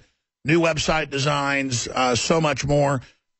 Some cable and TV systems already carry it. It's on 7 o'clock Central every night. Boxy, Roku. You can watch on your cable. If you're a subscriber, $5.95 a month. Get 3 months free if you sign up for a year. It's even less expensive. 20 people can use each membership. It's subscription, so because we can't pay for the bandwidth if everybody used it. We got 1 billion views on YouTube. But it is for members that want to see stuff in HD, see the nightly news, see all the films, read a bunch of ebooks. Takes about a minute to sign up. PrisonPlanet.tv. It's the same price it was when I started it 14, 15 years ago. PrisonPlanet.tv. But now 20 people can use each membership because the bandwidth has become more affordable. We can do that. So I want to thank you all that are members. If you're not a member, become a PrisonPlanet.tv member today. Also, we have really popular nutraceuticals from Survival Shield, X2 Nascent Iodine, that so many people are deficient in, the cleanest form of iodine out there, to super male and super female vitality, to the oxy powder that flushes out the upper and lower intestines, to high-quality colloidal silver, to DNA Force, to organic Mediterranean oil of oregano, to Secret 12, methylcobalamin, highest quality absorbable organic vitamin B12, and so many other great products at InfoWarsLife.com. Then we've got the books, the films, the liberty-based apparel to spread the word and meet like-minded people at InfoWarsStore.com. That is the umbrella site that also houses MadeIn1776.com and InfoWarsLife.com. Then, of course, we have the entire family of high-quality longevity products that you can get 10% discounts on, 30% discounts on, depending if you sign up to be a distributor. You can get free shipping when you sign up for auto ship at InfoWarsHealth.com on that entire family of amazing products, and that supports the broadcast as well, InfoWarsHealth.com. Or InfoWarsTeam.com if you want to become a distributor, InfoWarsTeam.com. Okay, Doug, I've been ranting here for 5 minutes. Thank you for holding during that. I know you don't ever want to come on and toot your own horn about your books, about your newsletters, about your invaluable research that's cutting edge. Tell us about some of the research materials you've got available for the public at KC Research. Talk about some of your books, and then get into what you're doing to get prepared, what you think this monster is that's coming down the road at us, this mad dog, and how you and others are getting prepared. Why are the elites in The Guardian now buying armored redoubts, underground bunkers, running to New Zealand? I mean, when the elite themselves are splitting the scene, they may have cooked this goose a little too much, may have killed the golden goose. Doug Casey. Where to start, Alex? You know, one thing I was thinking about as you were talking earlier is the fact that governments around the world at this point are trying to get rid of cash. In other words, paper currency. There's a movement on that, since everybody has a cell phone today, to use the cell phone to obviate even credit cards, and certainly obviate cash, so that everything you buy or sell has to go through your bank account. At that point, the government knows exactly what you're doing, what you're buying, and what you're selling, because there would be no cash anymore to even buy a candy bar, quite frankly. Now, this is a very disturbing trend that's taken root just over the last year or two, and is accelerating rapidly all over the world. But what do you do about that? One thing that you should do about it, I think, is buy, for your personal possession, gold and silver coins at this point. Gold and silver have been used as money throughout history for lots of good reasons, and they will continue to be used as money in the future. So for the sake of your personal privacy, you want to own a lot of gold and silver, I think. It'll obviate the government's efforts to make all money transfers electronic. So that's just a thought. And I'll point out right now that as we speak right now, both of those metals are once again in a very reasonable buying zone. Silver is about $16. Gold is about $1,175 an ounce. I think the next step is up for both of them from this point forward. So I think that all of your listeners ought to have a significant stash of gold and silver coins put away in the safest place that they can think of. So that's one piece of advice that I'd recommend. And by the way, as you know, it's come out in the news, what you and others said years ago, the big central banks have been naked shorting gold and silver, artificially driving down its price while they buy it and hoard it. Well, yeah, it's very problematical. In the world, there are about 6 billion ounces of gold that have been mined since the dawn of history. We don't know exactly how many ounces of gold there are in the world, but the best estimates are about 6 billion ounces of gold. In other words, less than an ounce for every man, woman, and child in the country. So I think it's incumbent upon everybody to have at least an ounce of gold in their own possession. Better 10 or 20 or 100 or more ounces of gold in their possession. I think the price of gold is going up, and the price of silver perhaps even more. So that's step number one. But step number two is because all of these governments are creating trillions of new currency units. This isn't just the U.S. government, starting with QE1 and QE2 and the bailouts and TARP and all this type of thing. But the Europeans are doing the same thing, the Japanese and the Chinese. So this is a worldwide phenomenon. And the next step, I think, is the Greater Depression gets worse in the next few years. It's going to be much higher levels of inflation. It's going to be much worse than things were in 2008 and 2009, and also much different. But one of the advantages, I'm trying to look at the bright side of their destroying all these national currencies, is it's going to create more bubbles in the economy. And right now, as we speak, we're in the biggest financial bubble in history, and it's in the bond market. Interest rates have been driven down to zero, actually zero in some cases, which means the bond prices are at an all-time high. So I think the next step is that the bond market crashes, and that's much more serious than the stock market crashing, but it'll bring the stock market down too. And it'll bring the real estate market down with it, quite possibly, because unfortunately, in the U.S. and most of the Western world, real estate floats on a sea of debt. And if you can't borrow at reasonable interest rates, you really can't buy or sell real estate, because most houses have mortgages against them today. So it's a serious problem, but it's a problem that presents opportunities, because although most people are going to lose most of what they have, it's going to be possible to capitalize on that, and as a speculator to win from the unwinding of all these things. And people can specifically go to kcresearch.com and see some of the strategies you've been employing? Well, we have a lot of free publications. We have paid publications, too, that have specific stock recommendations. But in terms of general advice, we've got a huge amount of free information that I urge people to access, to start thinking about these things and start moving. Because, you know, the problem is that a lot of people that listen to you, and for that matter listen to me, they think about these things, but they don't act. And I think the time is getting short for action. And what form of action should they take?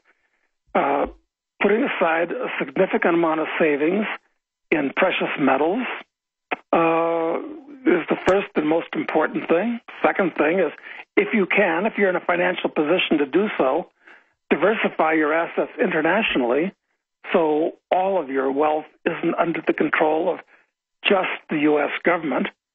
And three would be to look for ways to capitalize on what they're doing, speculations that will profit from all the money creation going on. So you don't want to be a deer in the headlights. This is the time for action.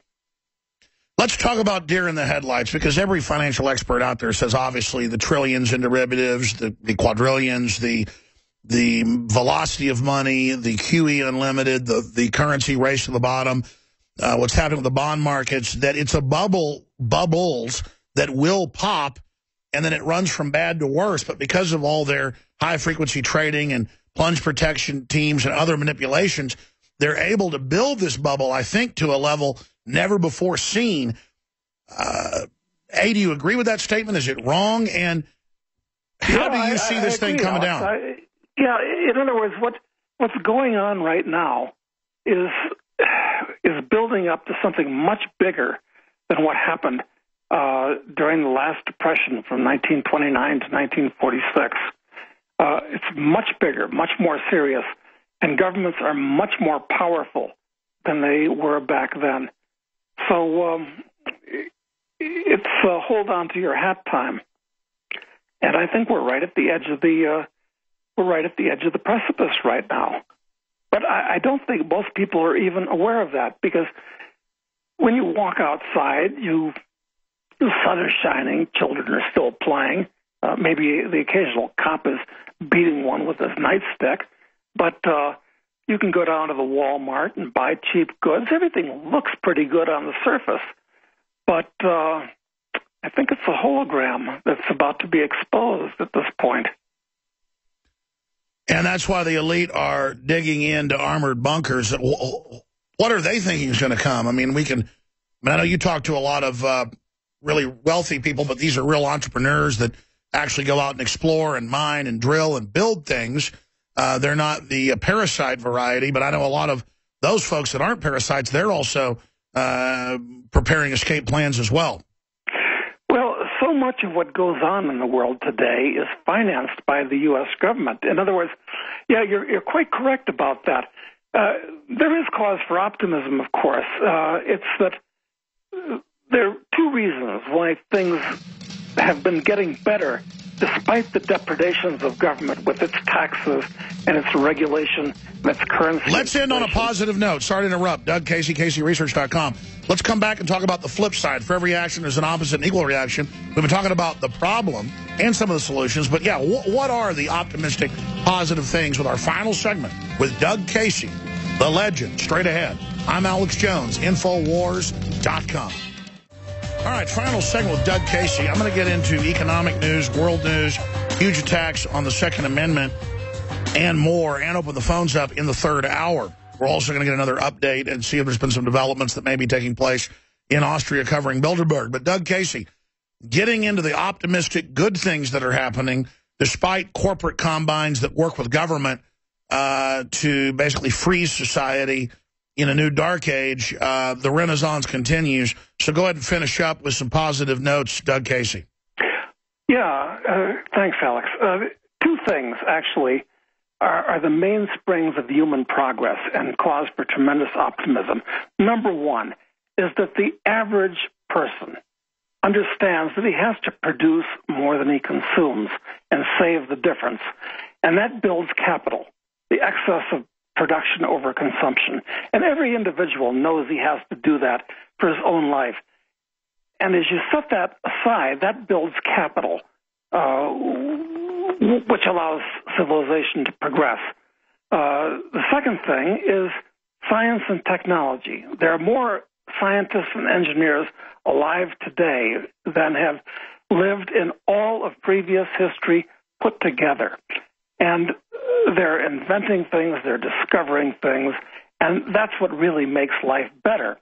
And that ties in with the capital saved by average people, because you need capital in order to do science and engineering. The problem is this, and how the government could destroy these two mainsprings of human progress, is that when the average guy saves, what does he save in? He saves in his currency, and he saves in dollars. But what happens if the government destroys the national currency by inflating it? You wake up, you've got $100,000 in the bank that you were planning on retiring on. That's $100,000 that's available for entrepreneurs to borrow, or that you could invest in stocks and so forth.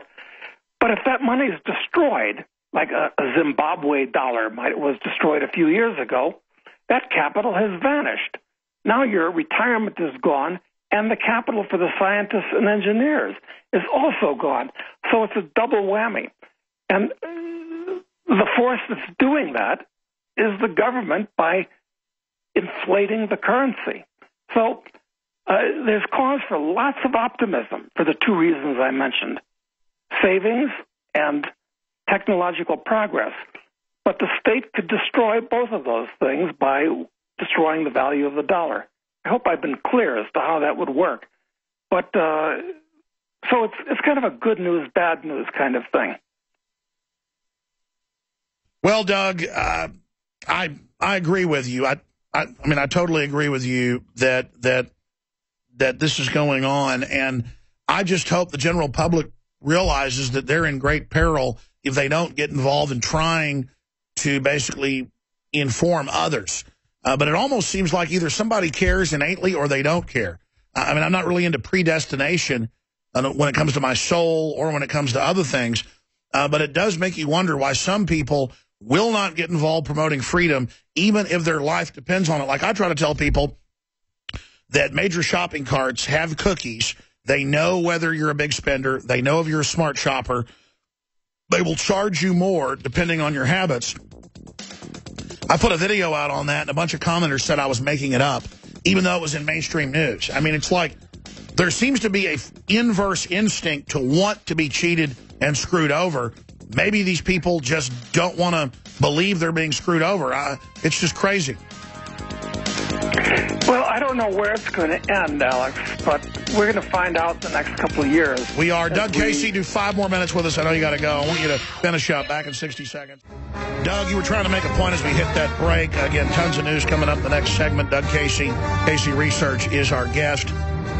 Doug, looking at this situation, finish up that point you were trying to make. And then I wanted to ask you, in closing, in your gut, promoting liberty for 40-something years, what do you think is going to end up happening to humanity? Because we could have government crazies and others make mistakes in the past, and then it would just be, 100 million dead in World War II, or it'd be Mao Zedong killing 84 million of his own people because leftists and the CIA helped put him in power. But now with nuclear weapons and all the rest of it, I mean, these control freaks really could destroy everything. We've got a report on Infowars.com coming up in the next segment after you leave us, where Bilderberg is inviting Hillary's chief of staff to the event. She was at Bilderberg 2008. I mean, is this really the best the elite can give us, Doug Casey? I don't know, Alex. There's cause for optimism, but perhaps at this moment, a lot more cause for pessimism. All I can tell you is what I do myself.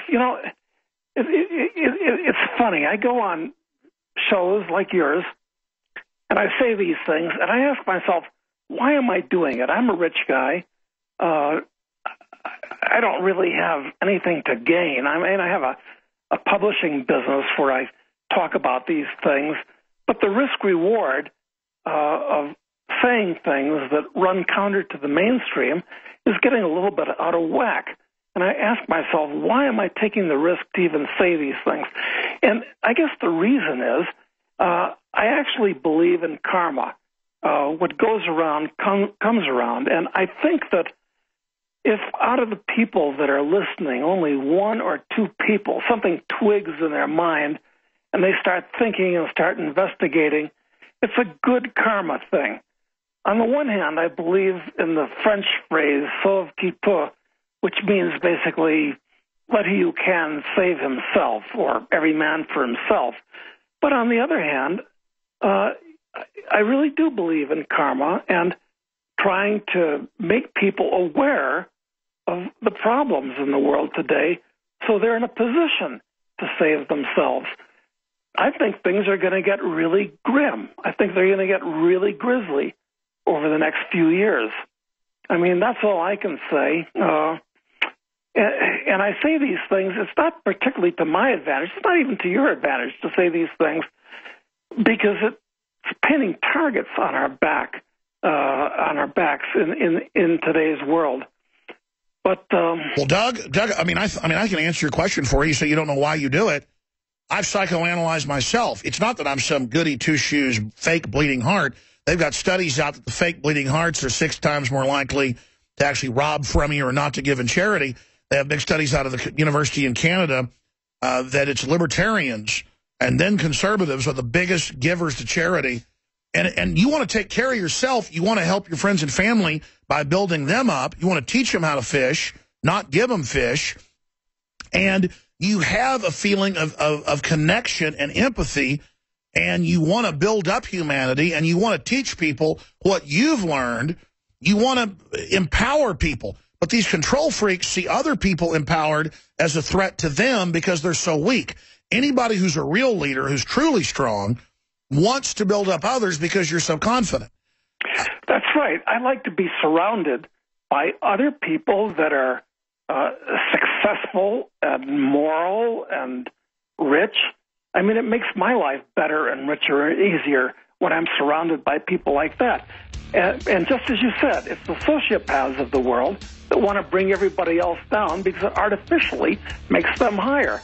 And those are exactly the kind of people that are drawn to the government today. It's very disturbing. Absolutely. Teamed up with select corporations to create a global monopoly under their control with a planetary cashless society. Powerful interview, Doug Casey. Thank you so much. Well, thanks for having me on, Alex. It's always a pleasure talking to you. Thank you, sir. You're amazing. I want to open the phones up to talk about Bilderberg 2015, the shadow government rats. In the middle of the Austrian Alps with 2,000 federal police running around, harassing the locals, harassing reporters, coming to our little lodge, getting in our people's faces after they'd already interrogated them on the highway. The reason this is so important is they wanted to keep it in secret. We forced it out in the open. They want their agendas secret. We're forcing those out in the open because then the EU, the TPP, all their agendas come to a screeching halt. There's a reason they try to keep it secret when Hillary and Obama went there in 2008 and then she stepped down 2 days later.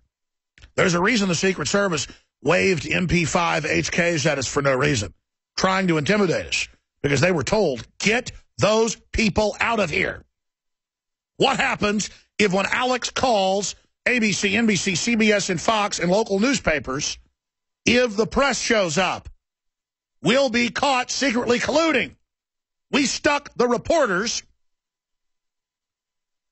150 of them, on an airplane to go to Chicago in a pool saying that Obama was going there and slammed the door and shanghaied him. That's in my film, The Obama Deception. We ought to cue that up. I mean, I get breathless. I need to settle down to cover this. Because if we could have gotten the press to cover that, it would have been a major game changer. Hillary and Obama meeting in secret, deciding who would step down. Hillary's chief advisor is now going to be at Bilderberg this week. Jeb Bush, guaranteed, is going to be there. That's our intel. He just so happens to be in Austria, but says he won't attend. At least Rick Perry admitted he attended. Clinton lost his career going to Bilderberg. Tony Blair, countless others. The word is Obama went. In 2006, that's why they had a diplomatic car pull under an armored limousine and disgorge him and Hillary. The intel is that was his second visit there. Remember Tucker going, where it is, they've got that up-and-coming Senator Obama, whatever his name is. I don't even knew who he was in 2006. Where it is, he's in there, too. And he wasn't even important enough then to hardly even mention. I'm not making fun of Jim. That's how he talked. I smoked Lucky's truck, filterless. He was a sweetheart. He died about a year and a half ago. It's weird people like that die you've known forever and they're just gone. It's just sick. Henry Kissinger just keeps on going like a evil wind-up ghoul, some kind of vampiric zombo. An old wart-covered white zombie. Bilderberg confab to discuss Iran solution. Kurt Nemo's writing on that. Bilderberg 2015, police harass reporters, search vehicle, visit hotel. We're going to play that video coming up. Bilderberg backs Hillary for 2016 presidency. I remember calling Fox, calling CNN, because that was a story there just to show they wouldn't report going, hey, I saw the Secret Service drive in a motorcade of 10 black SUVs. We've got sources inside. It's Hillary Clinton and Obama. The media for a day was saying, where are they in Virginia? They just disappeared. Had their cars at high speed, running away from the media. Do you want to know? And they'd say, no, click. But I guess who did show up? The Washington Times and the Epoch Times. And then Drudge linked to the Epoch Times. No one. People ask, why is Drudge so popular? Because he'll link to important stuff that's alternative media and end up being proven right, just like we do. The mainstream media is dying because people know they're a bunch of Decepticons. I was watching, is it CBS or NBC that Stephanopoulos hosts the morning show on? ABC. I don't even know anymore. Yeah, it's ABC. That's right. I was going to be on a stupid show. And then they didn't. Then they claimed I didn't show up. But I was on the elliptical this morning at the gym, and they had TVs on, and I was watching them. and the fakeness of the reporters, the fakeness of the women, and the way they were looking at the camera, and just all of it was like predators, like wolves stalking prey. I mean, these people are so bad. They're so fake. They're not authentic. I'm just an American, a Texan, a person that loves freedom, really getting freaked out by the usurpation of my basic freedom. Here is George Stephanopoulos. Now I want to address some news you may have seen about me. Over the last several years, I've made substantial donations to dozens of charities, including the Clinton Global Foundation. Those donations were a matter of public record, but I should have made additional disclosures on air when we covered the foundation. And I now believe that directing personal donations to that foundation was a mistake. Even though I made them strictly to support work done to stop the spread of AIDS, help children, and protect the environment in poor countries, I should have gone the extra mile to avoid even the appearance of a conflict. I apologize to all of you for failing to do that. That is a sickening, fake apology he made a few weeks ago. And the reason I bring it up is the Clinton Foundation, I've been covering it for about 5 years, 6 years. How long ago did the whole earthquake in Haiti happen? 4 or 5 years ago? Yeah, 4 years ago. I've been covering it since then because I just noticed that half the money people gave for little black kids, and the news was promoting it everywhere, was going to their private jets, hotels, and their institution. And then I began to notice that all these politicians and pundits were giving money to it. And then they would get jobs at it later, paid $10,000 a month, $20,000 a month, you name it. So what it is, you give money tax-free, and then it's like a mafia group. And then if you need a job later, it'll give you a job where you put your money in tax-free. So it is pretty sick, ladies and gentlemen. And these are not liberals. These are fascists. And I want to be clear. There are real liberals that are loving, that are caring, that really want equality, who really don't want gays persecuted, who really think it's a woman's right, to have an abortion, who are misguided. And I'm not getting into the whole sexual persuasion thing. I'm saying there are a lot of really good liberals that are good people. Just like there are a lot of good conservatives. But when they get to following the leadership of their parties, they are turned over to pure evil. There's a headline right there. The Clintons had the most wasteful U.S.-funded Haiti projects. Well, they're not designed to help anybody. They're payoffs where you pay your buddy to build a shelter. The shelter cost $10,000 and they get $100,000. It's money laundering. You put your money in the Clinton Foundation, and then it gives money to your company to have some work done and pays you 5 times what it was worth. It's a giant criminal mafia operation. Hillary Clinton gets money from third world dictators to her foundation when she was the head of the State Department, and then would then green light weapons transfers. This is in the news last week. By the billions of dollars to those countries. And then it gets better. See, that's all Bilderberg is. Look at Prince Bernhard. This is how sick he is. He wasn't as rich as his wife, the actual queen of the Netherlands, Queen Beatrix, who just stepped down to make her son king 2 years ago and attends every Bilderberg. I've shot video personally twice of her going in. Just to get a flavor of this. And he had mistresses all over Europe. I mean, this was big Lockheed Martin scandals and payoffs to U.S. defense contractors, you name it. But he was so greedy for money, he founded the World Wildlife Fund. And, of course, sued the Wrestling Federation to take that name away. He founded it to run clandestine operations all over Africa. That later came out in the news. But then would also run the poaching operations to make sometimes tens of millions of dollars a month to him, using WWF as the front to do the hunting. You can't make up how villainous these people are. You can look that up.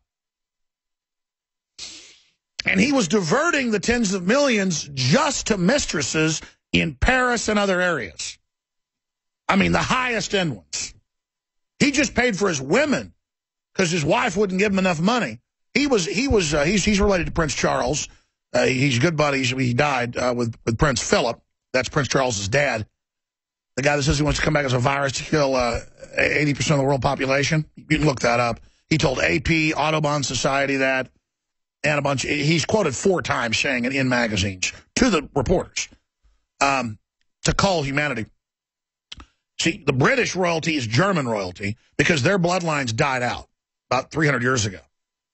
And then those lines are actually Transylvanian. But the funny thing is, see, he was an SS officer. But then when Hitler started losing, they got the princelings out and had them flip sides over to the Dutch. And it's hilarious, really. It's completely hilarious that when you give money to the World Wildlife Fund, it's a poaching organization set up by an SS officer. I mean, you can't make that stuff up. The Clintons, knowingly for more than a decade, fenced AIDS-tainted blood out of Arkansas state prisons to be sold worldwide, filled with hepatitis and HIV. But it turned out Bayer wanted the blood and would mix it with good blood up in Canada to sell it worldwide as Factor VIII. And it turned out it was an initiative just to kill people. It came out in French court. They knew and said, oh, these people need to die anyway. See, these are villains that showing off around boardrooms. They go, you got tainted blood to kill some people? Yeah, we'll ship it out to you. We're liberal, did you hear? We want to help the children. I love being liberal. Never mind secret groups meeting in the Austrian Alps with 2,000 federal troops. There's nothing going on here. Turn in your guns. Government wants to help you. Take vaccines. Yes, take the shots. Watch the baby convulse. That's what Daddy Lucifer loves. Yes. The toll-free number to join us is 800-259-9231. 800-259-9231. On any issue you want to raise that we've brought up or any other question or comment you have, all I ask is that you have a good, clean telephone and that you not be drunk.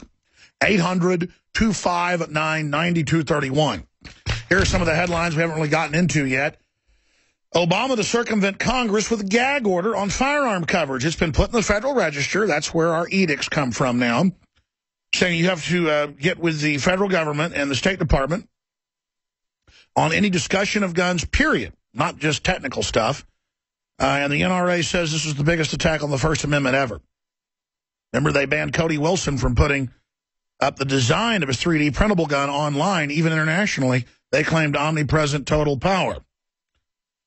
Continuing update, more school districts report chaos after white privilege theory influences discipline rules. And they go in and hype up racial division and racial fights start, and there's problems. Just like 2020, to their credit, did a report back in 1997 about how once they started death education in high schools around the country, suicide tripled. Little girls never thought about suicide. Mainly little girls, but they would go and strangle themselves with their shoelaces, just as they were taught not to do. The DARE program ended up making kids use drugs because it showed you how to use it, told you about it, where to get it, what it was, created the incentive. It's like if my parents would tell me, whatever you do, don't get in this liquor cabinet and drink the whiskey. First thing I do as soon as they left was go try to drink the whiskey when I was 11. Of course, my parents didn't do that, but other kids that were told not to, they would. My parents would be like, you want to try this? Then I wouldn't want any. But my aunt gave me a plaque. It says, if you want your children to listen to you, whisper quietly to someone else. It's true, you'll talk right to them. Sometimes they ignore you. But if you talk to someone like whispering, they suddenly listen to every word. My kids are pretty good. But the point is that we're not in Kansas anymore. 800-259-9231. And notice it just gets more and more insane by the minute. I'm going to be going over that article more. It's really important. Oh, look at this. World leaders promise at G7 to phase out fossil fuels. Does anyone even believe that? They mean phase it out when you try to use fossil fuels and tax you more. Billionaire owner sees wealth gap fueling social unrest. And then the globalists call for more taxes on the middle class, the very thing that will actually destroy people being able to become wealthy or even upwardly mobile. I mentioned this. Bilderberg backs Hillary for 2016 presidency. Chief Hillary advisor to attend secret confab. The Bilderberg 2015 conference, scheduled for talks taking place this weekend in Austria, will focus at least in part on American elections, according to a press release on the secretive cabal's very limited public website. But then media will come out and say we made that up, even though Bilderberg admits it, which we forced him to do. The factoid appearing along with a list of attendees, one of which is Jim Messina of the Messina Group, who just happens to be chief advisor to Hillary Clinton. Messina also heads up the super PAC Priorities USA, which supported Obama and is now firmly in the Clinton camp.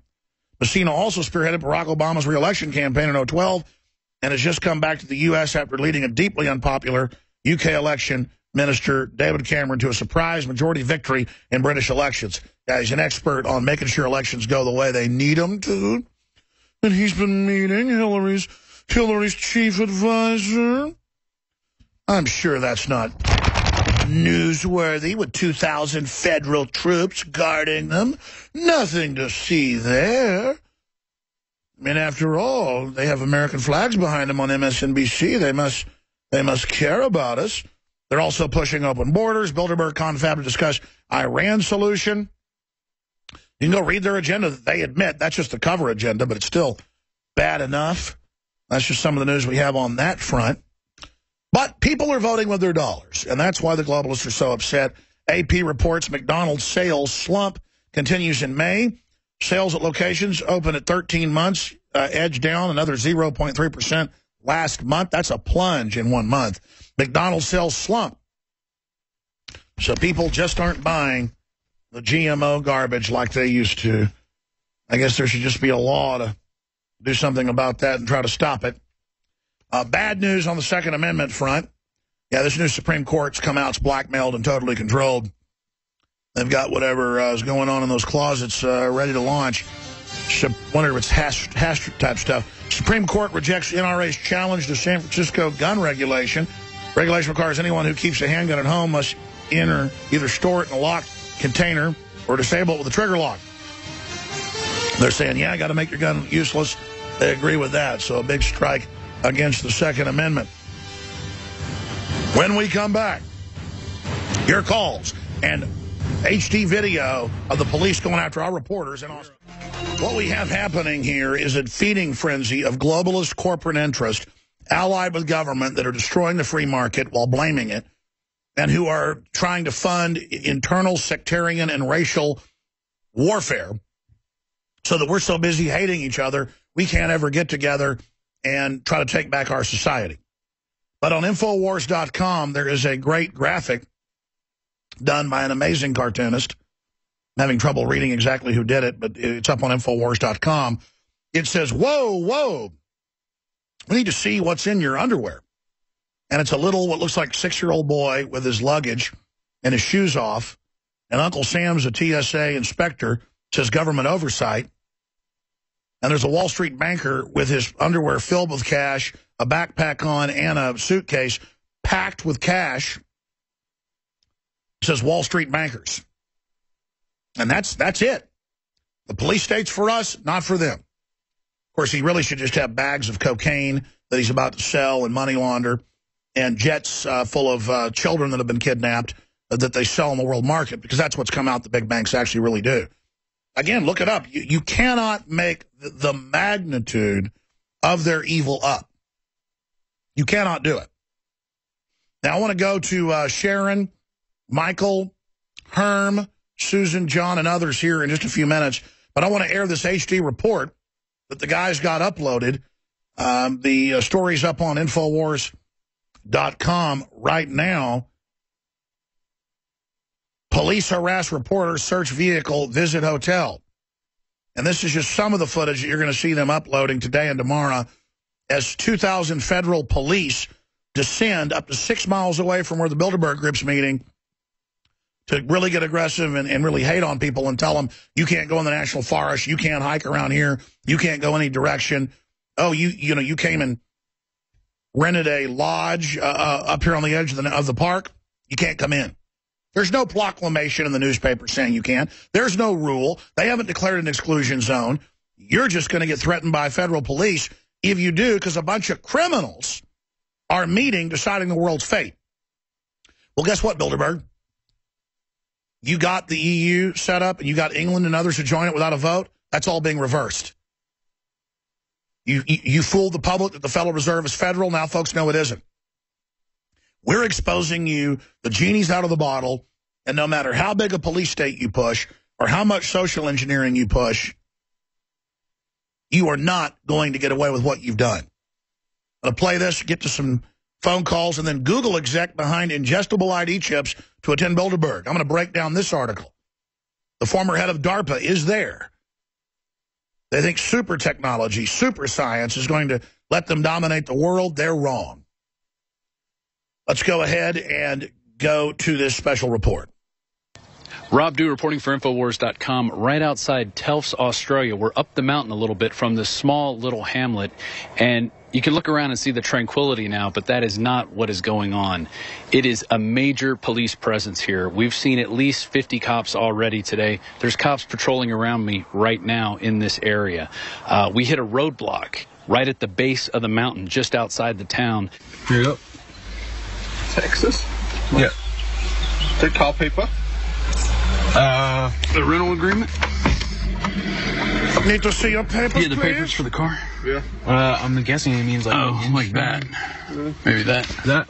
Okay, what you need? Yeah.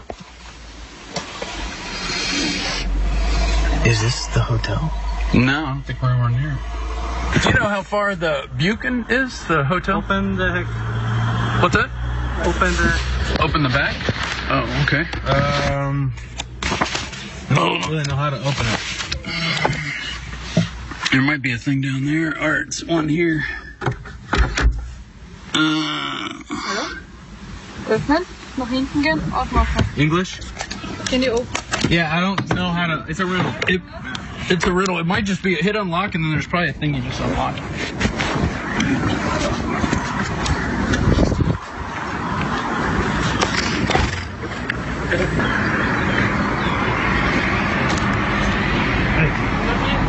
No? Okay. We were just pulled over and talked to the police. I showed a little bit in there, but then they told me to stop filming, and I didn't want to mess around here just as we arrived. But, yeah, I don't think people are getting past here. We happened to get one of the last rooms that the place we're staying at up the hill, and we were not expecting a checkpoint so soon. I mean, we just pulled out of Telfs, and we saw the Enterhalpen Hotel had an InfoWars bumper sticker on it. They wanted a passport, driver's license. They wanted to look in the car. Yeah. Open the back. Yep. They gave us the full money. But I don't think there's going to be much getting past these police here. That was crazy. Yeah, I'm not sure of the Austrian demeanor, but those people weren't messing around. They seemed pretty angry. Yeah, they wanted to know who the hell we were. You know, we came up here a couple days early to shoot some B-roll, get some R&R in before, you know, we're doing the intensity of Bilderberg. As you know, we've covered it for many years. We've never seen a police presence like this at all. It is totally unprecedented. We can't even get near the hotel at this point. The hotel is probably a mile and a half up the mountain that way. And there's no way we're going to get anywhere near it. I mean, there's just roadblock after roadblock. There's cops everywhere. And I tell you, I've never seen anything like it. So we're going to stay here as long as we can to give you the best coverage we can get. And if for some reason we are kicked out of here, we'll relocate from outside the perimeter area, and we'll continue to broadcast. So stay tuned to Infowars.com, Infowars.com/show for the live feed. We're going to be on the show today talking with Alex about this, because what I saw today completely freaked me out. We had cops surrounding our car. They had their hands on their guns. They were ready for anything, and we're just a couple of guys, you know, with suitcases. Totally unprecedented. This is it. This is what it's going to be like in the New World Order. It's going to be police presence everywhere protecting the elites while you are treated like a slave and a serf. And then they tax you. And man, even the car we're driving today has this has a sensor built in. So when the light turns red, the car turns off. And then it turns back on when it's green. I mean, totally crazy. That's the kind of world you're going to live in if these control freaks get in charge. So just remember that. pray for us out here. We're doing our best. We're going to bring you more updates. Hopefully you've seen the footage now, and it's freaked you out. But this has been Rob Dew reporting from just outside Telfs, Austria for Infowars.com and Infowars Nightly News. Oh, you're at the checkpoint. Now we're going to take you and your family away. Just thank God we've got a Second Amendment. Oh, but they opened the borders up of Austria and let anybody in who wants to come in. That's okay. But if you're there to be a reporter and cover legitimate story, you're trash. And I guarantee you, if they try to walk around on those public national park trails down towards where the Bilderberg Hotel is, they will get arrested. And I'm not going to instruct them to do that. I personally got on a barge in England and did go through the blockade. But the police were smart and did not arrest me. I wanted to bullhorn up closer. They knew that it would have drawn more attention to the confab. Plus, I talked to a bunch of them, did not like what was going on either. If you don't have an instinct to not like elites meeting in secret to decide your future, you deserve to be a slave. And I just don't know why the Austrians and the Germans have to follow the stereotype. The only Turkey, they acted like that a little bit. Not quite as bad. They didn't act as hateful, the Turkish police, though they were scared and aggressive. And were following our camera people around like in a movie and would be waiting outside their hotel room to follow us. We have footage of all that. But it's just mind-blowing. These are the people setting up the TPP. I've talked to reporters that are international reporters. They can go to Russia, which has not been friendly to the press compared to a lot of other countries. And you can go to any of the big events, get in with a press pass, even if you disagree with them. You can cover events. Now, if it turns out you work for a Western NGO or George Soros, sometimes you get a bullet in the back of your head. And that's how much this whole thing has escalated now. But it's just crazy. Absolutely crazy that we've now gotten to this point. Of course, the Russians claim that last reporter that got killed was killed in a false flag. They said, we're not going to kill that reporter. No one listens to your spy reporters. Nobody believes what they're saying. Why would we kill him and make him a victim? Your people killed that reporter. But I don't know. I mean, the Russians have been caught killing reporters before. My point is, this is what you see in Russia. And it's dangerous. It's out of control. And it's shameful that the criminals can have taxpayer money pay for them to keep their event secret, and that the mainstream media would go along with this. Well, guess what? The mainstream media, because DrudgeReport.com, Infowars.com are covering this. I haven't seen The Guardian do it yet, but you guys Google Bilderberg. I haven't done it since yesterday. And click news. I've been doing it clicking web. All I saw was German, Dutch, French, Spanish, Austrian, Portuguese, Greek, Irish news. I didn't see any U.S. or UK news on Bilderberg. But The Guardian just did a story. Forget the G7. Bilderberg is where the big guns go. And who wrote that? Charlie Skelton. Oh, yeah, you were asking me who to get on from Bilderberg. Skelton's a perennial. We need to get him on, get Charlie Skelton once he gets out there on. We're the first that we know of to have people there. I wanted to get Watson there early, but he had a family event planned for 6 months, his brother's birthday, and his family came back in. Taxes are too high for them to live in the UK, his folks. So they've evacuated, but they come back and see him sometimes. Come back and see their sons that both live in London separately. That's a great pair of reporters and writers right there. Been with us now 13 years. Watson, Paul has. Steve for about 10 years. But I segue into your phone calls now. Michael in Texas, you're on the air, free for all. Go ahead. Hey, Alex, haven't seen you since the Fed demonstration just before the Kennedy 50th anniversary. That's right, protesting the private Federal Reserve, yeah. Yeah, I was there when McBreen pulled up in the getaway vehicle and met all you folks, so it's good seeing you. Hey, real quick, I'm in the telecommunications business. I work for Time Warner. such a big company. I'm not worried about getting outed here, but it's so funny that the Comcast merger got canceled, and the only other buyer for the company was Charter.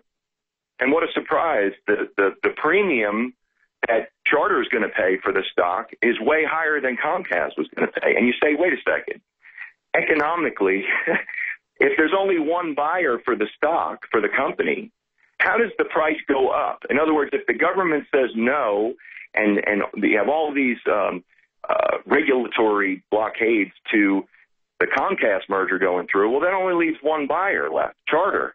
Well, then how does the price go up for the stock? These people knew from the beginning that they were going to do this. I don't know what the ultimate payout was going to be, but I know that the chief executive, Rob. Wait a minute, you're telling me between regulators and major Fortune 100 that there's rigging? No. I mean, they now admit, for those that just tuned in, just the last month, stock market, interest rates, bonds, everything's rigged. Totally for the elite. It's totally worse than a cheesy Atlantic City casino. Yeah. And I wanted to talk about something that you bring up every once in a while. Being in the telecommunications industry since 1990, I was around when a certain law got passed. This was even before the Telecommunications Act in 96 came around. This was called CALEA, which means Communications Access for Law Enforcement Act. That was passed in 1994.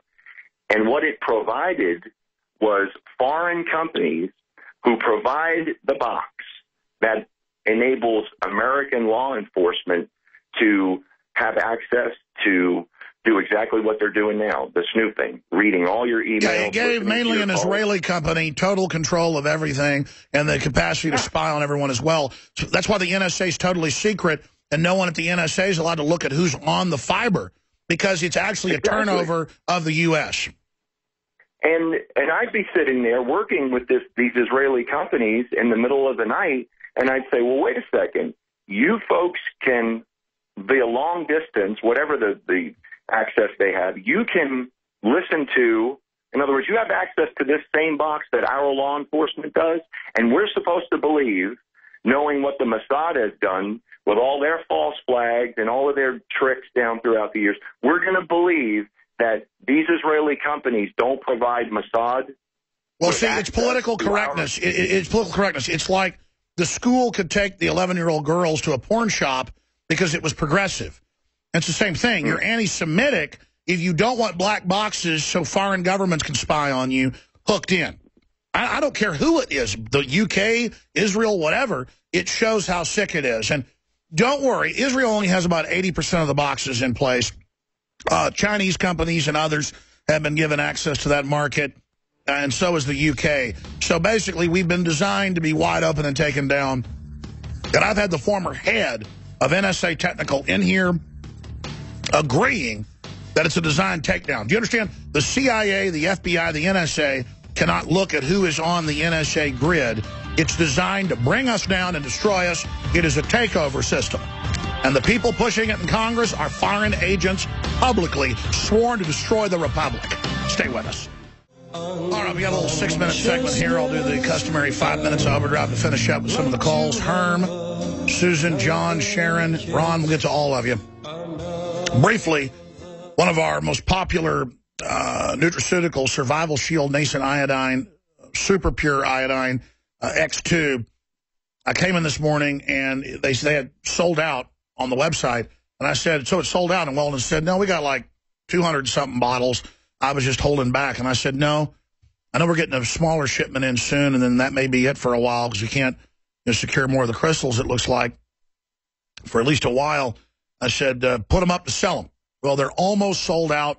Thank you for your support. It's how we fund the operation.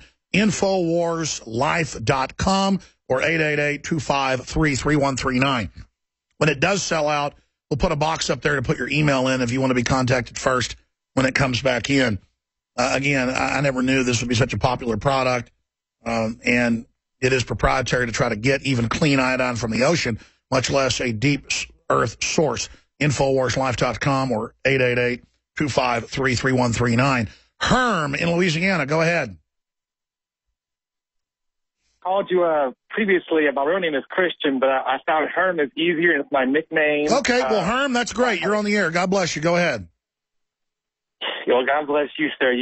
I mean, you don't want to hear it, but you woke me up a long time ago when I was living near you in Austin. I've moved back home to Louisiana. I'm sharing all the wonderful, information and you've given, but I know we're short on time, so I want to speak about the Book of Enoch and the trumpets and how the trumpet is really connected to the Jubilee, and that's something that Jonathan Cahn, Rabbi Jonathan Cahn talks about, and people are interested. No, I know. He's got a best-selling book out saying the blood moons. I've only read synopsis, and the trumpets are going to start, and now they're hearing these giant trumpets in North America, towards the north and in the UK, and it's even on like huge trumpet sounds that are heard for thousands of miles, and it's pretty scary. Might be some atmospheric, might be HARP. I mean, it's just crazy. But a lot of biblical stuff's happening. What do you think it is? Well, I wrote an article called "Strange Trumpet-Like Sounds, HARP, CERN, Angels, or Something Else," and HARP. I mean, I think I'm unclear, but because I was told HARP was being shut down due to lack of funding. The Air Force was in 2013, but they've got HARP centers all over the world. But is it not true that DARPA took over? DARPA now is that possibly? Well, DARPA's always been over it. It's just the Air Force was in charge. Here's the headline: Google exec behind ingestible ID chip to attend Bilderberg. Former DARPA director Regina Duggan to address artificial intelligence with global power brokers. And you look at this woman, man. She looks like a villain. She looks like an android. Ex machina, or however you say it. Machina. How do you say that? Ex machina. Machina. Machina? How do you say it, CJ? Ex machina. Ex machina. Mano Panakeco. Well, God bless you, Herm. Good to hear from you. Who knows, man? We're living on a planet in the middle of deep space. All this craziness is going on. Let's go ahead and talk to Sharon in Arizona, then John and others. Sharon, you're our tail gunner in this segment. Hello. Hello. Welcome to our broadcast. Hi, I'm 68-year-old grandma in Phoenix, and I've been listening to you since 2012. Welcome. This is my first time calling. I didn't have your email. I'd like to get that, but a week ago, this past Saturday, when reviewing my morning meal, I came across a very disconcerting one from drugs.com, I think. A message inviting me to participate in an amputee support group. I became a bilateral amputee back in 1998 as a result of an adverse effect from a migraine medication versus an accident of public record. Sure. I'm having a little trouble understanding because your phone connection, but you're saying, explain to me what you're saying. I got an invitation in the mail from drugs.com on my morning meal, and joining me to participate in an amputee support group. All right, when we come back, I'm going to go to you. I'm going to come back. Don't hang up. I want to, so people want you to be part of a support group. What they're probably really doing is tracking people that have been customers of it. Thank you for listening to GCN. Let me tell you, folks, Big Brother is moving. Something wicked this way comes. We're back live, taking your phone calls. Sharon, so you got something in the mail. I think I made out that you had used a drug, a prescription drug, so they sent you something in the mail about being part of a support group. Did I hear that? No, no, I didn't use any drug. I used a migraine medication back before 1998. Okay. As a result of migraines, and I lost my legs as a result of that medication back then. So it wasn't a public record thing; it was a medication thing. And they said that I got this thing because I subscribed to drugs.com, which I don't. And I was prompted to share this with you because of when I was listening to your show last week with Senator Paul on the floor, and somebody, he's saying, they're watching you, and people are saying, I think Mark Rubio is saying that's absolutely not true. Well, it absolutely is true. Well, yes, ma'am. Under Obamacare, it basically makes all of your health records available to any corporation that wants to buy them, and then they sell that anything that has to do with my legs goes back 16 years. Period. I don't do. Ma'am, they're now getting into people's juvenile records and taking their guns when they're 60 years old for juvenile crimes outside of law. They are data mining everything. They are digitizing it all because the AI wants to go back in time and wants more data. I hear you. We're in a lot of trouble. Thank you so much. God bless you. Let's go ahead and talk to John in California. I can walk around as press in California, but not in Austria. Go ahead, John. Hi, Alex. How you doing today? I'm doing well in the homeland, eh? Yeah, well, good. God bless you, brother. God bless you. You know, I wanted to tell you thank you so much for your extreme passion for the truth. And the reason I was calling was, well, a couple of weeks ago you had a show and you asked people to call in regards to it. And this has been the last, 6 years, this slow buildup of feeling something bad is upon us that that I can't get away from. And it's just, it got me to the point where I'm just almost a nervous wreck. It's the end of free will. It's nanotech in the food. It's World War III. It's insane elites. We all pick up that people that really have bad will towards us are in control now. And it's been giving me this feeling of just impending doom. And I keep watching what's going on. I'm looking at the media, and I get bits and pieces. But instead, because I don't trust our media either, because they're all a bunch of puppets. But I go to the Internet and find what I'm looking for and the answers to the questions that I have. And I stumbled across you. It's been about 2 months ago. And I've been a everyday watcher since. I love your show. Thank you, thank you, thank you. No, please don't thank me, brother. We're all in this together. I mean, listen, I know these people are evil. I know they're coming after me. I need to wake you up so together we can beat them. But they want to divide us because... Yeah, go ahead. You're exactly right. It's everybody. This whole country needs to wake up. This is a feeding frenzy by the globalists. There's no joke about it. They're making their move. They're committed. We are being assaulted. They're not backing down. It's toe-to-toe combat with eugenicist crazies. God bless you. Got to jump. Great call. Susan in California. Sorry to Ron. Susan, you will be the tail gunner today. I'm glad we got to you. You says you're pro-goat. I want to hear about that. Yes. Hi, Alex. Thank you for taking my call. And I also wanted to give you an update. I actually have Gingy Freeman here with me, and she'd like to give you an update on what we're doing with our city here in Visalia, California. This is Gingy. Hey, Alex. Hey, we got about 45 seconds. Go ahead. Okay, well, basically, when I was trying to get my goats back that the city took from me, that I was trying to basically feed my children since I can't breastfeed. Ma'am, hold on a second. I wanted you on as a guest, and I don't know if we've contacted you. Let me get your name and number. I wanted to cover the lady that can't have goats, little tiny goats in her backyard. I wanted to get you on as a guest. Instead of just getting you on for 60 seconds, give me your name and number. We'll get it. Nico, who does an amazing job, we'll call you in the next hour, and we'll set you up for the show. How's that sound? That sounds fantastic. All right, Scott, get her name and number, and we'll get her on the nightly news of this show for like 30 minutes because I want to talk about the war on microagriculture. That's the real war on humans by this AI takeover. Got to beat the AI.